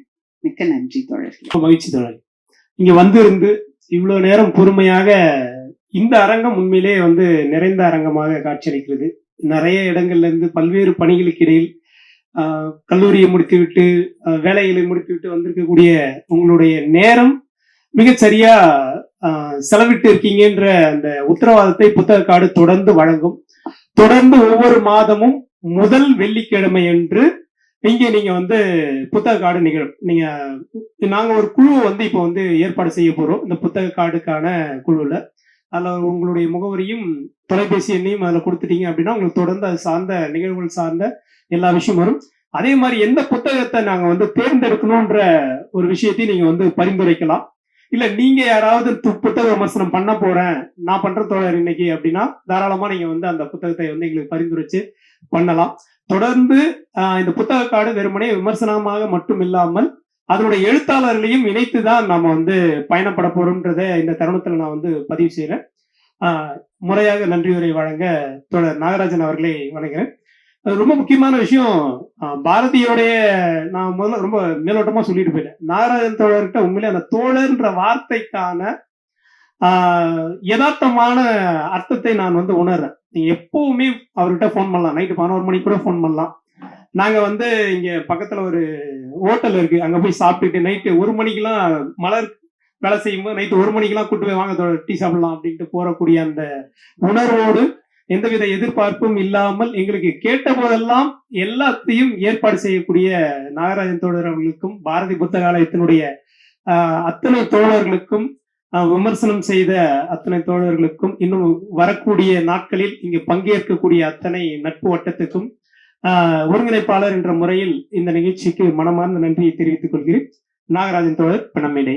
நன்றி என்ற ஒரு வார்த்தை வந்து நிச்சயமா பத்தாது, அது வார்த்தையாகத்தான் இருக்கும். அதுக்கு மேலே என்ன சொல்றதுன்னு வார்த்தைகள் இல்லை. குறிப்பா என்னன்னாக்கா இந்த மாதிரியான சிறிய அரங்குகள் தான் எப்பவுமே வந்து ஒரு பெரிய மாற்றங்களை வந்து கிரியேட் பண்ணும். அது என்னோட அனுபவத்திலே நான் வந்து உணர்ந்திருக்கேன். பாரத புத்தகாலயத்துல முதல்ல வந்து ரொம்ப மினிமமா ரூ. 250 கான்ட்ரிபியூட் பண்ணக்கூடிய ஒரு ஒரு குறிப்பிட்ட நபர்களுடைய இன்வெஸ்ட்மெண்ட்டை வச்சு தான் நாங்கள் பாரத புத்தகாலயம் துவக்கணும். ஆனால் இன்னைக்கு பார்த்தீங்கன்னாக்கா தமிழ்நாட்டில் பாரத புத்தகாலயம்ங்கிறது தெரியாத இடமே இல்லைங்கிற அளவுக்கு ஒரு பெரிய மாற்றத்தை நம்ம வந்து கிரியேட் பண்ணியிருக்கோம். அதே மாதிரி இந்த புத்தக காடும் நிச்சயமாக பல புத்தகங்களை கொண்டு வந்து மக்களிடம் சேர்க்கக்கூடிய பணியை செய்யும். அது வந்து இளைஞர்கள் மத்தியில் அதை கொண்டு போகணுங்கிறது தான் முக்கியமான நோக்கம். அதை இந்த புத்தக காடு நிச்சயமாக செய்யும் என்று நான் கருதுகிறேன். கணேஷ் அவர்களுக்கு எவ்வளோ நன்றி சொன்னாலும் பத்தாது. அவர் கணேஷ் மட்டுமல்ல, கிட்டத்தட்ட ஒரு இளைஞர் படையே வந்து பாரத புத்தகாலயத்தில் இருக்காங்க. கணேஷ் மாதிரி நிறைய பேர் இருக்காங்க, நிறைய பேரும் இதில் பங்களிக்கிறாங்க. இப்போ வரதராஜன் மாதிரி அதெல்லாம் வந்து அவர்லாம் வந்து அவரும் யூனிவர்சிட்டி ஸ்டூடெண்ட்டு தான். அவங்க வந்து வீடியோ மூலமாக எல்லாத்தையும் கொண்டு போகிறாங்க. அது மாதிரி எங்களுக்கு நிறைய இளைஞர்கள் வந்து இந்த மாதிரியான பணிகளை தொடர்ந்து செஞ்சுக்கிட்டு இருக்காங்க. அவங்க எல்லாருக்கும் நன்றி. புக் டேன்னு பார்த்தீங்கன்னாக்கா, புக் டேல வந்து அவங்க ஒரு தோழர் தான் இருக்காங்க. அவங்க வந்து வீட்டிலேருந்து தான் ஒர்க் பண்ணுறாங்க. பெண் தோழர் தான் அவங்க. 24 மணி நேரமும் அவங்க வந்து அந்த புக் டேல வந்து புத்தகங்கள் யார் அனுப்பிச்சாலும் அவங்க வந்து இமிடியேட்டாக அதை வந்து எடிட் பண்ணி உடனே போடக்கூடிய ஒரு பங்களிப்பு வந்து பண்ணிட்டு இருக்காங்க. இது மாதிரி பொதுவாக அனைவருடைய பங்களிப்பு தான் இதை வந்து முக்கியமாக கொண்டு போகுது. பகத்தோழருக்கு மிக்க நன்றி. பகத்தை வந்து நாங்கள் நிறைய இதில் கூப்பிட்டுக்கிட்டு இருப்போம். அவர் ஏதாவது ஒரு டெபாசிட்டே இருப்பார். இன்னைக்கு மாட்டிக்கிட்டார் வகையா. இதுக்கப்புறம் அவர் தப்பிக்க முடியாதுன்னு தான் நினைக்கிறேன். ஆமாம், அவர் வந்து அடுத்த ஒரு புத்தக காடை அவர் ஒருங்கிணைச்சு நடத்தணும்னு கேட்டுக்கிறேன். நிச்சயமாக அவர் செய்வார். நீங்கள் வந்து கூடிய கீதா இளங்கோவன் தோழருக்கும் எவ்வளோ நன்றி சொன்னாலும் பத்தாது. நிச்சயமாக பாரதி புத்தகாலயத்தினுடைய எல்லா வகையிலும் தோள் கொடுக்கக்கூடிய கீதா இளங்கோவன் அவர்களுக்கும் மற்றும் வந்திருக்கக்கூடிய அனைத்து தோழர்களுக்கும் நான் நன்றி கூறி நிகழ்ச்சியை தொடங்குகிறேன்.